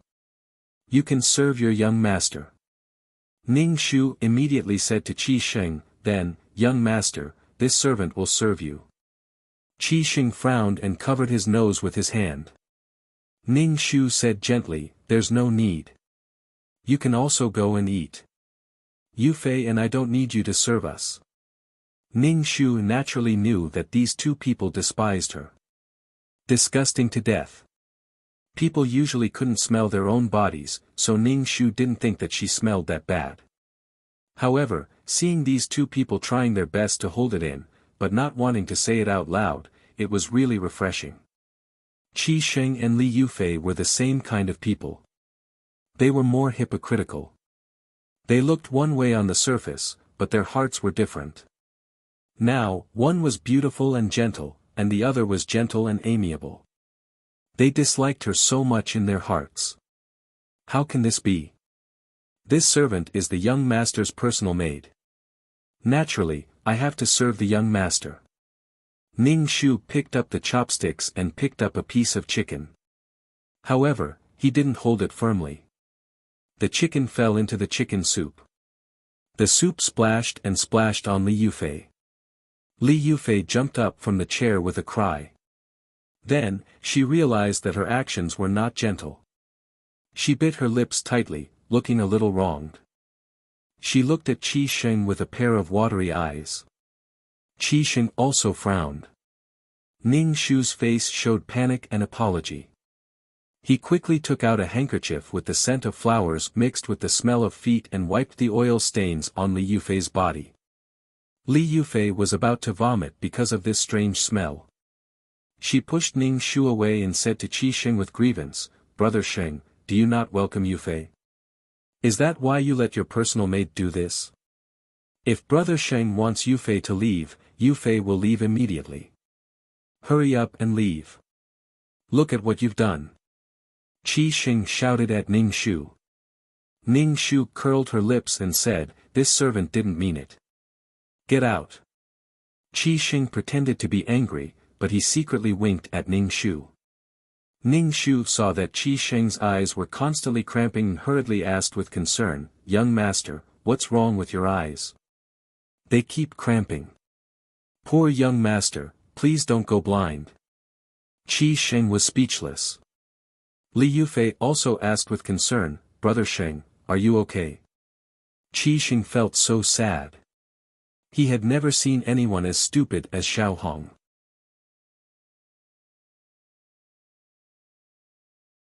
Chapter 146. Qi Sheng told Ning Shu sternly, "You can leave now. You don't need to serve here." Ning Shu was still hesitant. Qi Sheng said coldly, "Leave. If you don't listen to the young master, do you want to be sold?" Ning Shu turned around and left without saying a word. Qi Sheng then said to Li Yufei, "Yufei, don't think too much. This girl is clumsy and always causes problems. How can I bear to drive you away?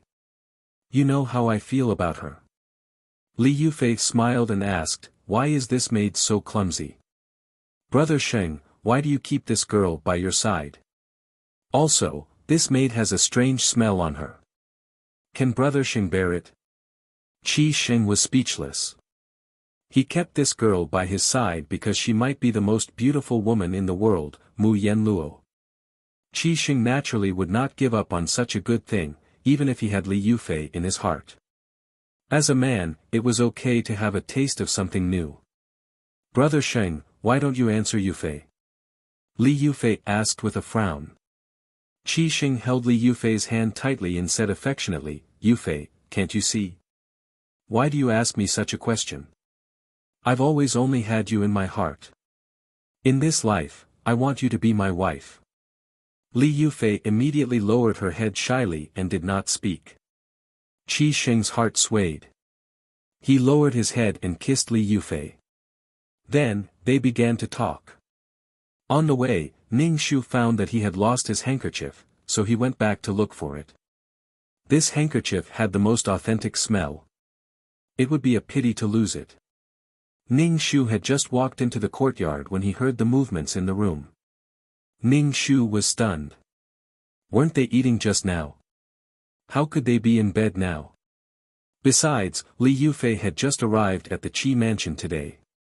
How could she be so unreserved and roll around with the male lead? Sure enough, there was no logic in this world. In Li Yufei's opinion, as long as she caught Qi Sheng, her family would be able to survive the crisis. But in the end, she fell in love with Qi Sheng. This was the plot. She was destined to catch the adulterers. Ning Shu touched his chin. How was she going to catch the adulterers? Ning Shu quietly walked in and walked to the side of the bed.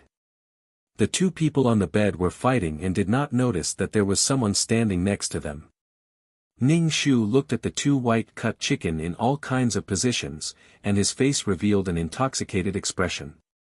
He was very engrossed. Ning Shu suddenly said, "Young master, do you need this servant to prepare the bath water for you?" "Ah!"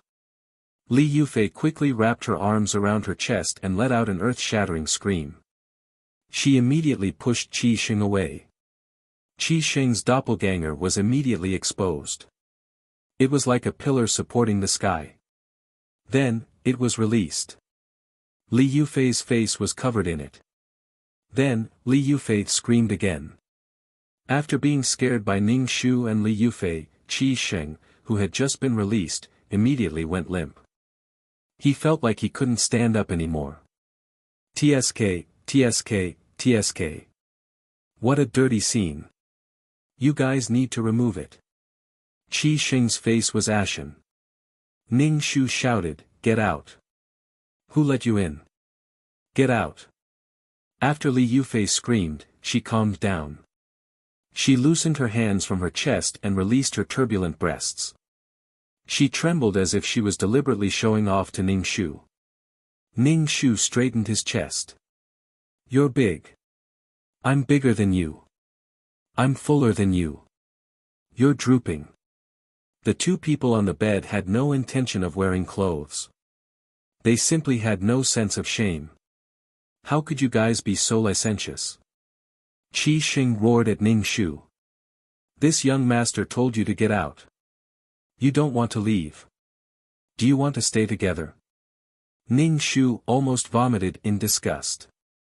Looking at Qi Xing swaggering around to dry his little bird, he was shameless. Li Yufei and Qi Xing's bodies were pressed together. Ning Shu felt like his eyes were going blind. This servant will go prepare the bath water for young master. By the way, young master, you were frightened by Miss Yufei's scream. Do you need medicine? Ning Shu asked very considerately. Ding, abuse level 15. Current abuse level 20. 2333 hurriedly said, Ning Shu, you can't look. If you look at this thing too much, you'll get a needle eye. You're not pure anymore. Get out. Qi Xing was so angry that Ning Shu roared. Ning Shu hurriedly said, this servant will get out now. Young master, have fun. By the way, if you need medicine, this servant will prepare it for you. This servant will really get out. This servant will get out now. Ning Shu saw that Qi Xing's face was very scary. There was no trace of his usual gentle appearance. He guessed that he had really pissed him off. After leaving the door, Ning Shu didn't leave.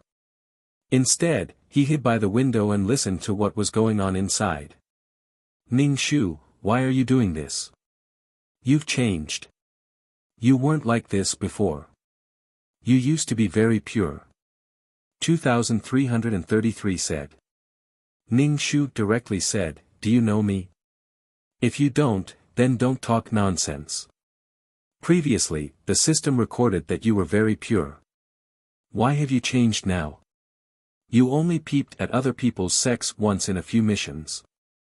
Now you're actually peeping at other people's sex. 2333 seemed to be wiping tears. I've changed. What does it have to do with you? If you have the ability, then don't bring me to this crazy world. Ning Shu's forehead was full of black lines.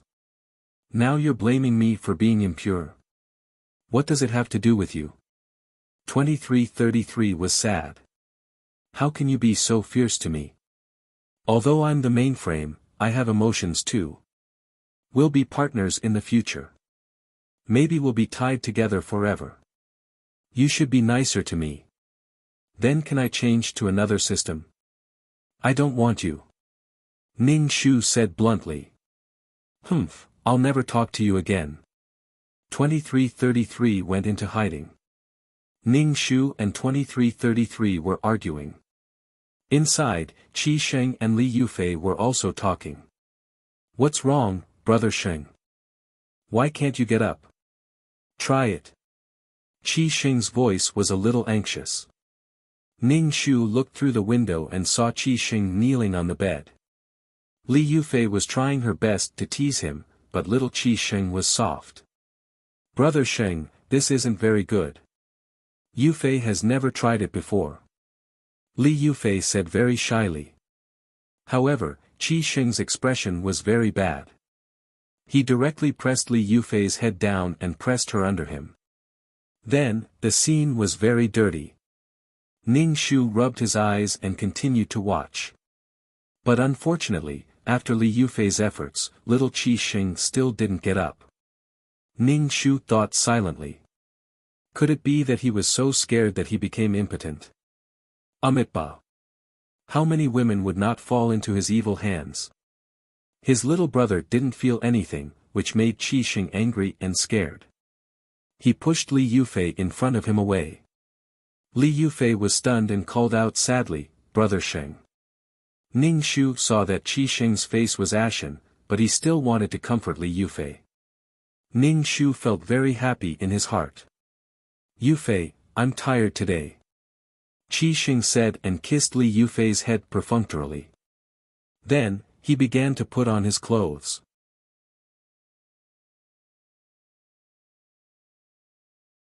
Chapter 147. It seemed that the situation in the room would not continue. Little brother Qi Sheng was dying.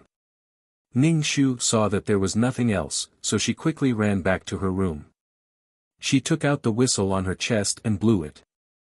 Seeing Ning Shu blow the whistle, Yulan hurriedly put down her subordinate's shoe and asked, "Miss, did something happen?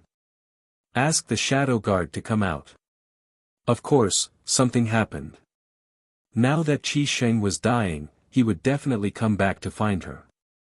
Although Li Yufei was also involved, the main reason was still her.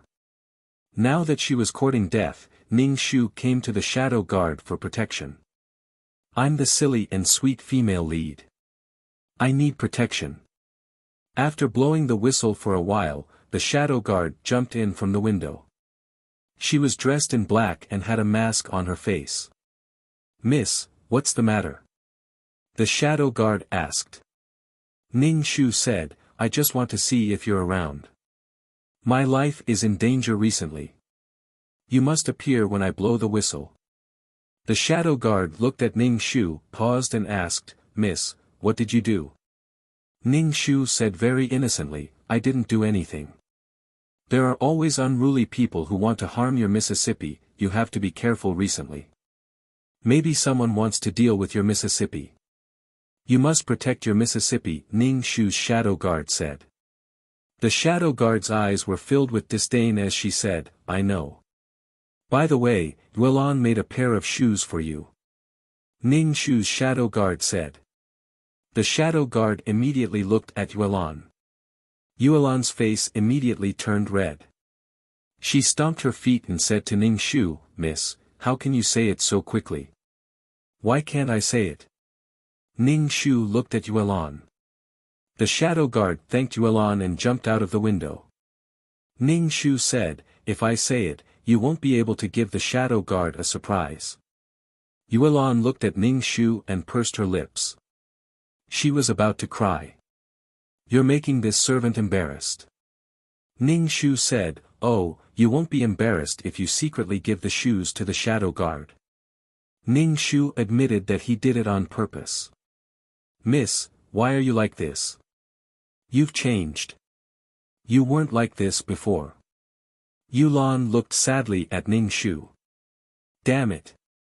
Today, all of them told her that you've changed. It's fine. If you really can't make 2 pairs, you'll be pleasantly surprised. Originally, Big Brother Shadow Guard thought that you would only receive 1 pair of shoes, but in the end, you received 2 pairs. Aren't you pleasantly surprised?" Ning Shu comforted Yulan. Yulan looked at Ning Shu with tears in her eyes.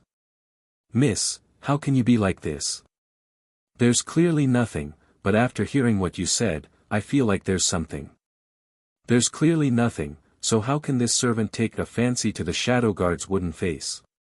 Ning Shu quickly covered Yulan's mouth and said to her, "Although what you said is the truth, you can't say it so casually.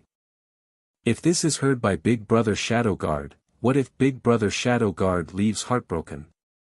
Yulan shook her head. Ning Shu released Yulan's mouth. Yulan said, "This servant thinks that Hidden Guard Gij is a good person." After being given the good person card, there was usually no play. Sure enough, as Ning Shu expected, Qi Sheng came to find her at night. Ning Shu felt very speechless. What couldn't be said during the day? Why did he have to wait until night time? She could tell that this guy had bad intentions. When Ning Shu opened the door, Qi Sheng was holding a folding fan in his hand. He leaned against the door in a very handsome and lazy manner. When he saw Ning Shu, he said, "Little Red, take a walk with young master. Young master has something to say to you." Ning Shu blinked her panda eyes and asked, "What's the matter?" "Young master, it's so late. What do you have to say to this servant? This servant wants to sleep now." Qi Sheng frowned and looked at Ning Shu's face. He asked, "Don't you wash your face at night? Why do you sleep with makeup on at night? This lead powder is very bad for the skin. Go wash your face and take a walk with young master." Ning Shu touched her face shyly and said, "This servant likes this makeup. Even if I sleep, I don't want to wash my face. Qi Sheng's eyes flashed with anger, but he quickly suppressed it. Ning Shu said gently, "It's okay. Take a walk with young master." Ning Shu followed behind Qi Sheng. Qi Sheng walked very slowly in front of him. His posture was very elegant and lazy. Under the bright moonlight, he was like a person in a painting. Qi Sheng did not speak, and neither did Ning Shu. When they reached the pavilion, Qi Sheng sat on the stone bench and did not speak. To be honest, when Ning Shu saw Qi Sheng's current appearance, the image of Qi Sheng taking off his clothes and cutting a chicken appeared in his mind. The koi fish swam in the pool under the pavilion, making a little noise from time to time. It was like a ghost, making Ning Shu's hair stand on end. He felt that the surroundings were a little gloomy. Young master, the moon tonight is really big and round. Ning Shu broke the silence. Qi Sheng looked at Ning Shu. Under the cold moonlight, her face was very pale. Her eyes were dark, and her lips were red.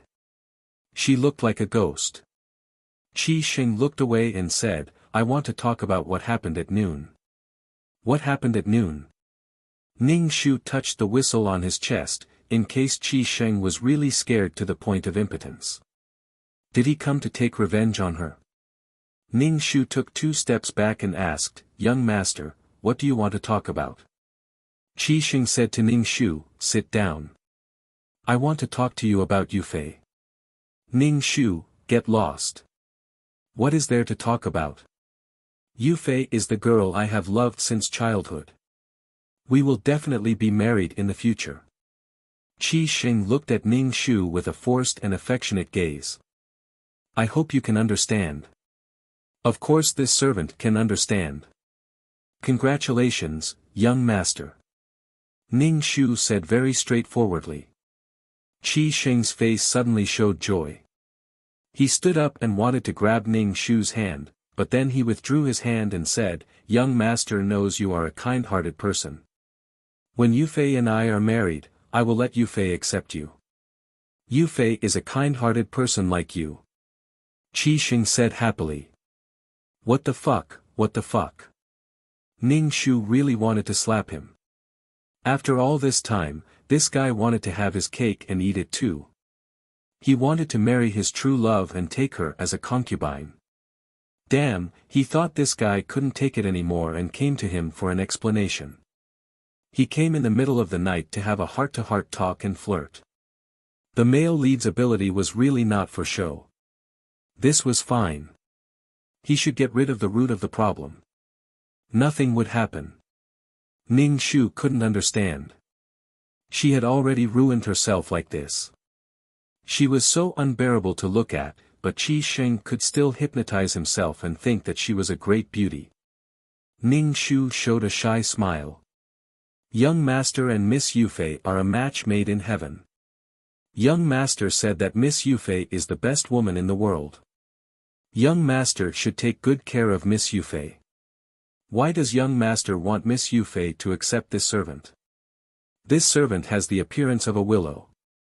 I really don't want to get involved in the great love between Young Master and Miss Yufei.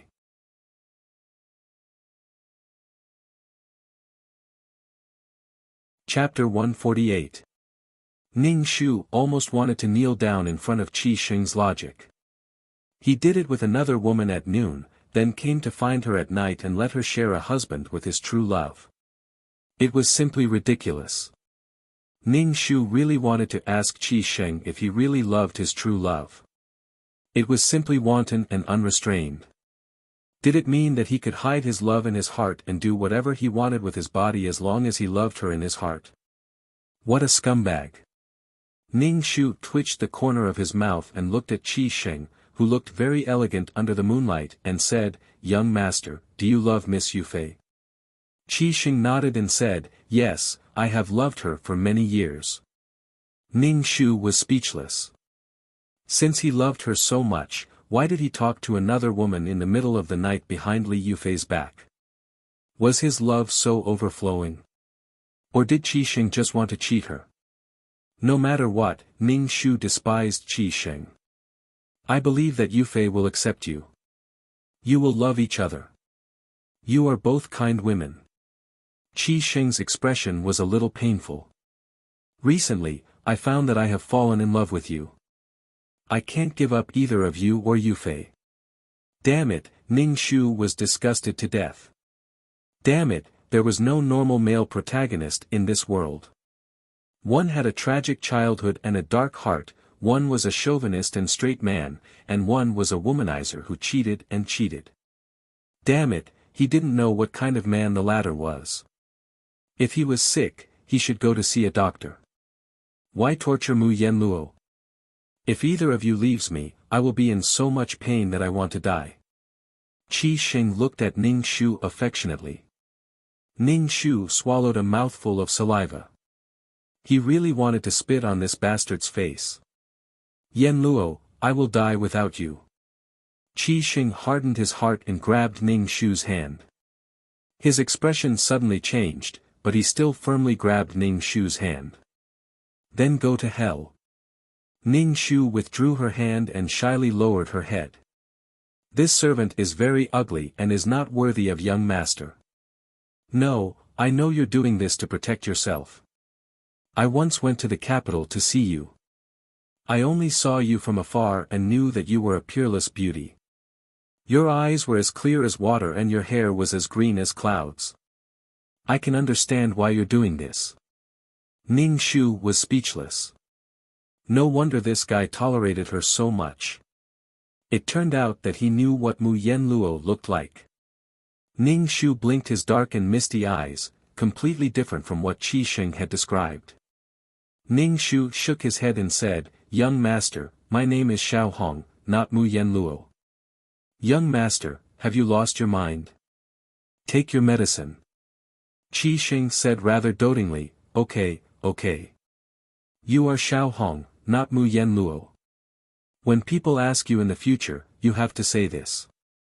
After all, Mu Yenluo is very famous. You will be in danger. Every word was filled with falsehood and coquettishness. Ning Shu dared to kneel down and swear to the heavens that Qi Sheng, this bastard, wanted to possess this body. What happened next was that as they did it, he fell in love with her and was tortured by the supporting female lead, Li Yufei. After that, Qi Sheng suddenly realized that the person he loved was Mu Yenluo and not that vicious woman, Li Yufei. He really loved her in the past. It turned out that she was so vicious. Her gentleness and kindness in the past were all fake blah blah blah. Qi Sheng approached Ning Shu and wanted to kiss Ning Shu's forehead gently, but as soon as he got close, he smelled a greasy and disgusting scalp smell. Qi Sheng changed his position and wanted to kiss his cheek, but the thick rouge and powder on his face made him unable to do so. In the end, he could only give up. Ning Shu sneered in his heart. He knew that Qi Sheng couldn't do it. He didn't even bother to hide. Qi Sheng's target was the peerless beauty Mu Yenluo, not the stinky and ugly Xiao Hong. Ning Shu looked at Qi Sheng and asked, "Young master, does Miss Yufei know that you came to see me?" Qi Sheng shook his head and said, "Yufei doesn't know, but I don't think she will mind." "You think too much." Ning Shu's mouth twitched. He shivered and said, "Oh, it's quite cold at night. I'm going back to sleep." As soon as Ning Shu turned around, Qi Sheng grabbed his hand. Ning Shu turned his head and looked at Qi Sheng with his thick eyebrows raised. Under the moonlight, Qi Sheng was a little scared by Ning Shu's face. He showed a gentle smile and said, "Cover yourself well at night.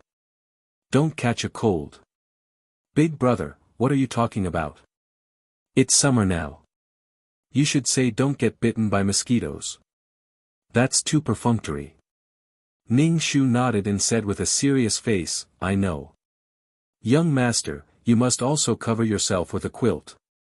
Ning Shu waved his sleeves and left without the slightest reluctance. Then, under Qi Sheng's gaze, he ran away like a wisp of smoke. Back in the room, Yuelan immediately checked Ning Shu from head to toe and asked, "Miss, are you okay?" "I'm fine. How can something happen to your miss?"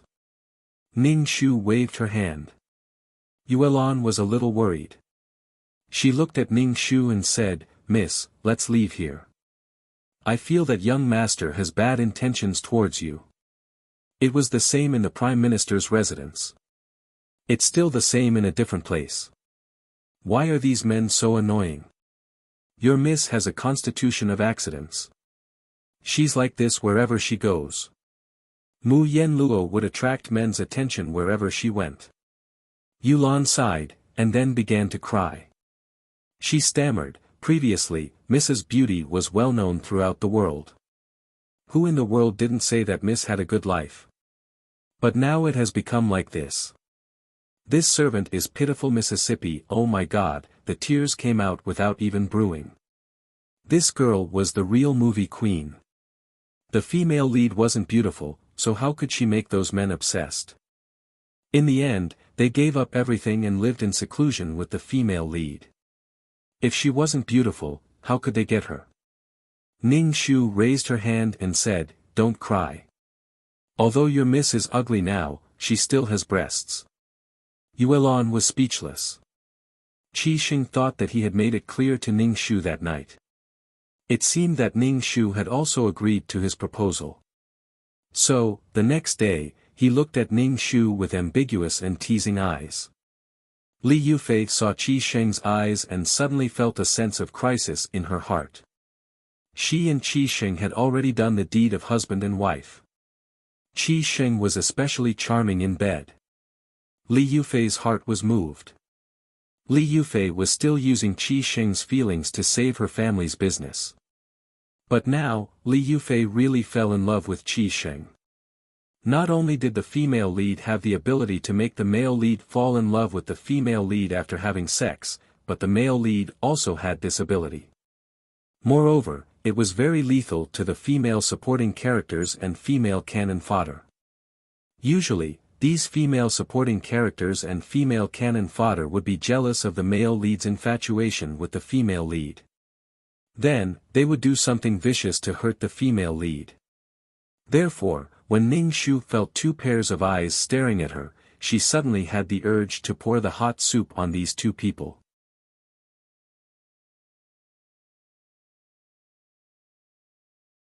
Chapter 149. Ning Shu was speechless. Now that she had ruined herself to this extent, she still attracted Li Yufei's hatred.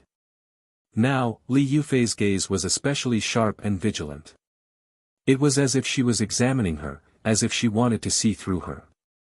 Ning Shu put the hot soup on the table and smiled like an idiot. She said to Qi Sheng and Li Yufei, "Young master, Miss Yufei, the soup is here." Qi Sheng said, "There's no need to serve here. You can leave." Li Yufei also said gently, "Xiao Hong, you can leave. Come to my room later. Your makeup is really not exquisite enough. I'll teach you other techniques later." Ning Shu was speechless. Li Yufei probably wanted to know her true appearance. Qi Sheng's eyes lit up and he said, "You should get closer and let Yufei teach you makeup." Ning Shu didn't pay attention to the two of them at all. Since she didn't want anyone to serve her, she immediately left. Ning Shu returned to the room and saw Yuelan eating. Ning Shu suddenly thought of something. What did Brother Secret Guard eat? Ning Shu asked Yuelan, "Has your hidden guard brother eaten yet?" Yuelan put down her chopsticks and pouted. Ning Shu said, "He's not my brother. The secret guard has already eaten. This servant makes an extra portion every time I eat. By the time Miss remembers, the secret guard has already starved to death. Oh, it's Miss's fault. Fortunately, Yuelan, this little cutie, thinks about the secret guard. Otherwise, the secret guard would really starve to death." Ning Shu patted Yuelan's shoulder and said, "In the future, when Miss is not here, you and your brother secret guard can support each other." Yuelan quickly said, "How can Miss not be here? This servant must be by Miss's side. This servant is Miss's person in life and will be Miss's ghost in death." Okay. Ning Shu waved his hand. "Your Miss knows your intentions." Yuelan's eyes were watery again. Miss, no matter where you go, you must take this servant with you. He felt that this girl's tears were like tap water. As soon as the tap was turned on, tears would flow out. I'll definitely bring you along. Don't worry, Ning Shu said. You're little red. My young miss wants to see you. A maid walked in and saw Ning Shu's face. Her eyes flashed with disdain. Hurry up, my miss wants to see you.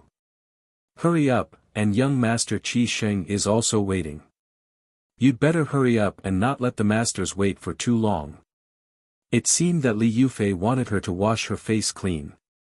Hurry up, what are you dawdling for? The young maidservant snapped at Ning Shu. Ning Shu pursed her lips and followed the maidservant to Li Yufei's courtyard. She walked into the room and saw that the previous colorful dress had been removed. Now, all the decorations were expensive and elegant. It was completely different from the vulgar style she used to wear. Qi Sheng was sitting in the hall. When he saw Ning Shu, he quickly said to Ning Shu, you really should change your image. Li Yufei also said, go take a shower first. Li Yufei wanted to wash away the strange smell on her body, but with Qi Sheng next to her, she naturally couldn't say that. Ning Shu didn't want to expose her face at all. She didn't want to be disfigured by Li Yufei. It was very painful to be cut by a knife on the face. A woman's jealousy was really terrible. The hot water is ready. Go take a shower. After that, I'll teach you how to put on makeup. Li Yufei saw that Ning Shu didn't move and said another sentence. Ning Shu sat on the ground with a plop, startling Qi Sheng and Li Yufei. Li Yufei quickly said, Little Red, what are you doing? Get up quickly. The ground is cold.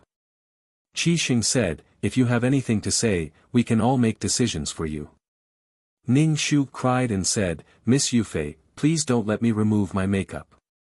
Otherwise, I really can't see anyone. Why is that? Li Yufei asked in surprise. I'm actually very ugly. The right side of my face has a black birthmark. That's why I put a thick layer of powder on my face to cover it. As Ning Shu spoke, she wiped off the powder on her face with her sleeve and then revealed the dark skin under the foundation. It was really dark and looked very disgusting. Qi Sheng was stunned for a moment and asked, why do you have a birthmark? Your birthmark is fake, right? It's fake, isn't it? When Ning Shu saw Qi Sheng's disillusioned and nauseous look, she spat in her heart. Qi Sheng slammed the folding fan on the table and then clenched it tightly in his hand. Blue veins appeared on the back of his hand and his face was ferocious for a moment. He turned to Li Yufei and said, I have something to do. I'll leave first. You guys go ahead. Then he left without looking back. Li Yufei looked at Ning Shu's dark half-face and smiled more gently. She said, since you're like this, I won't force you. You can go. Then Ning Shu turned and left. On the way back, he met a livid Qi Sheng. Qi Sheng frowned and looked at Ning Shu and asked, are you really not Mu Yanluo? Ning Shu blinked her panda eyes and said, young master, when did I say that I'm Mu Yanluo? I've always emphasized that I'm Xiao Hong, which means small and red. I'm not Mu Yanluo. Young master, you've always said that I'm Mu Yanluo. I've always denied it. Ning Shu stepped on Qi Sheng's sore spot. Abuse points, 10. Current abuse points, 20. 2333's voice was a little violent. Why are there so few abuse points, Ning Shu? How the hell would I know? It would be strange if someone with a fox's mind didn't get abused so easily. Then what's the matter with the maid beside you? She's a wanted person. Qi Sheng was still making his final struggle. Ning Shu looked at Qi Sheng with his dark half-face and said in a suppressed voice, that maid is a wanted criminal. I'm not very clear about this. Actually. Ning Shu lowered his head shyly and said, I met this maid halfway. At that time, she was lying in the middle of the road.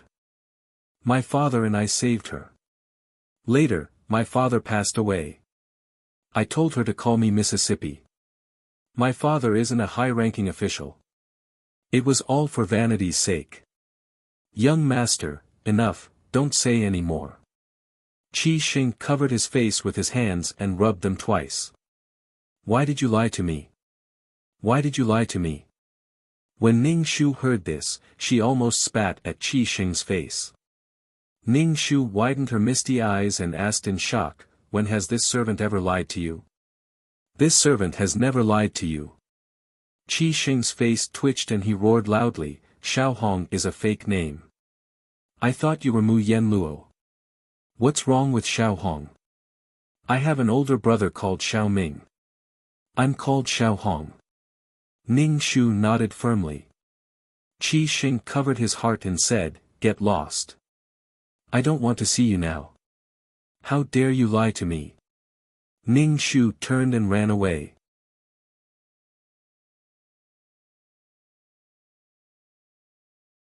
Chapter 150. Ever since Qi Xing found out that Ning Shu wasn't Mu Yen Luo, her attitude towards Ning Shu had changed drastically. The tea she brewed was either too hot or too cold. She covered her nose and bluntly said that Ning Shu smelled very bad. She almost bluntly said, you're so ugly, why don't you die? However, she didn't directly drive Ning Shu away. She still let Ning Shu be her personal maidservant. She guessed that there was still some connection between the male and female leads. Ning Shu still had dark circles under her eyes and bright red lips every day, swaying in front of Qi Xing. Qi Xing's attitude towards her was very bad, but strangely, Li Yufei's attitude towards her was unprecedentedly good. It was so good that Ning Shu's hair stood on end. She didn't understand what was wrong with Li Yufei. Did she want to be good friends with her? Was it because she was ugly now that she could set off Li Yufei's peerless beauty? Come, Xiao Hong, this pouch is for you. There are some pieces of silver in it. Go and buy some rouge and face powder. Li Yufei handed a pouch to Ning Shu. In the face of the female lead's charity, as a dignified female lead, she should righteously refuse and defend her dignity. Ning Shu quickly took the pouch and said with a smile, thank you, Miss Yufei. Ning Shu opened the pouch in front of Li Yufei. There were many pieces of silver in it. She opened her mouth wide and smiled brightly at Li Yufei. With a sneaky face, she said to Li Yufei, Miss Yufei, is there anything I can do for you? By medicine, by sex toys, Ning Shu felt that he could do it for her. Li Yufei took 2 steps back and covered her nose with a handkerchief. She said, no, it's just that I see that your rouge and face powder are cheap. You can use this money to buy some good ones. Xiao Hong, your brother Xing's personal maidservant. Your appearance also represents brother Xing's face. Even if you don't pay attention to your image, you still have to think about brother Xing's face. Facing such humiliation from the supporting female lead, the female lead should be righteous and unyielding. You can insult my character, but you can't insult my dignity. Miss Yufei, although I, Xiao Hong, am ugly, I still have my dignity. Ning Shu puffed up his chest and rubbed it against Li Yufei's chest. Although I'm ugly, my chest is bigger than yours. Li Yufei, Qi Xing came back from outside and saw Ning Shu and Li Yufei together. First, Ning Shu snorted coldly, and then he said to Li Yufei gently, how are you at home? Li Yufei's smile was exceptionally gentle. Her entire body seemed to be covered with a layer of holy and gentle light. Brother Sheng, Yufei has prepared the meal. Let's go eat, Li Yufei said shyly to Qi Sheng. Qi Sheng glanced at Ning Shu, took Li Yufei's hand, and said, I know Yufei knows my taste the best. The food you make must be to my taste. Li Yufei's smile became even more bashful. Ning Shu couldn't figure out what was there to be shy about. Qi Sheng turned around and coldly said to Ning Shu, what are you waiting for? Come and serve Yufei and me. You're now a personal maid. Ning Shu pursed his bloody mouth. Li Yufei hurriedly persuaded Qi Sheng, she's your personal maid. If there's anything she doesn't do well, just teach her more in the future. Qi Xing looked coldly at Ning Shu, and then said to Li Yufei, "You're the kindest person. Some people just don't change. If it weren't for the 20 taels of silver, I would have kicked her out long ago." Ning Shu, she felt that Qi Xing was really awkward now. This bastard probably felt that she had cheated on his feelings. Nonsense. Qi Xing clearly wanted to cheat on her feelings, but now he was playing the blame game. He was simply shameless. Qi Xing and Li Yufei entered the room hand in hand. Ning Shu followed behind them and served them food. Qi Xing clearly couldn't stand the stench on her body, but he still insisted on letting her serve him by his side. He was really sick. "Brother Sheng, drink this soup. Yufei specially prepared it for you. It's very hard to be busy with business every day." Li Yufei scooped up the soup with a spoon. Qi Xing revealed a gentle smile on his face.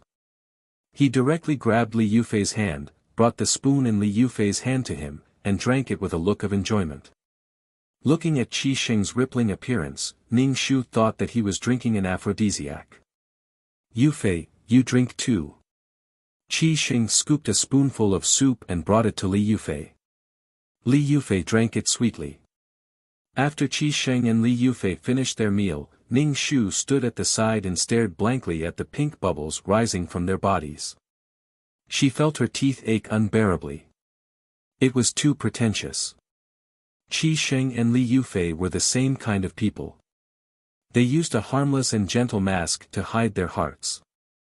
Li Yufei's heart was not as gentle and kind as her appearance. Qi Xing's heart was also not as tolerant and gentle as he showed. These two people were really a match made in heaven. "Ha! Get out!" Qi Xing glanced at Ning Shu from the corner of his eyes.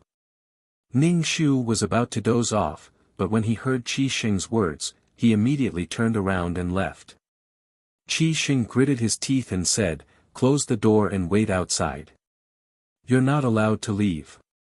Just wait outside." Ning Shu was stunned when he heard that he had to close the door. Why would he close the door in broad daylight? He was taking a nap at noon. Ning Shu saw Li Yufei's blushing face and suddenly became a Spartan. What a beast! He was going to do it in broad daylight. The worst thing was that Qi Xing actually asked her to wait outside the door. Could his taste be more unique? Did he think that he was the emperor's favorite concubine? Why would he want someone to wait outside? Ning Shu looked at Qi Xing with an expression that said, "You're so dirty." Qi Xing automatically interpreted Ning Shu's expression as envy and jealousy. He said faintly and very pretentiously, "What are you waiting for? Get out and close the door." Ning Shu turned around and went out, then closed the door. He leaned against the door and kept rolling his eyes. After a while, there were ambiguous sounds in the room. There were all kinds of flirtatious sounds that made people blush. There was also the squeaking sound of the bed shaking and Li Yufei's lingering and ambiguous moans. "Tsk, tsk, tsk." Ning Shu shook his head. Making love with other women in front of the female lead was simply a weapon to torture the female lead. If the original Mu Yen Luo was here, she would probably be heartbroken. Ning Shu sat on the steps and dozed off with his head propped up on his hand, treating these sounds as a lullaby. Alas, this world has no moral integrity. Ning Shu was dozing off when he heard a roar. "Xiao Hong!" Ning Shu suddenly woke up and quickly stood up. He rubbed his eyes and looked at the livid Qi Xing. He asked, "You're done so soon?" Suddenly, Qi Xing's face became even more unsightly. He held the folding fan tightly in his hand and wished that he could beat Ning Shu to death with the folding fan. Ning Shu saw Qi Xing's livid face and instantly knew that he had said something wrong. He closed his mouth and didn't speak, but his eyes looked at the place 3 inches below Qi Xing's navel. Could it be that he was really scared? You're tuning into the Han Li's Wuxia Adventures YouTube channel. We're so grateful for your support, and don't forget to subscribe to join us on this incredible journey through captivating stories. Your generosity through donations truly makes a world of difference, as it's the primary source of revenue that allows me to expand and enhance this channel for you. Thank you from the bottom of my heart for being a part of this adventure.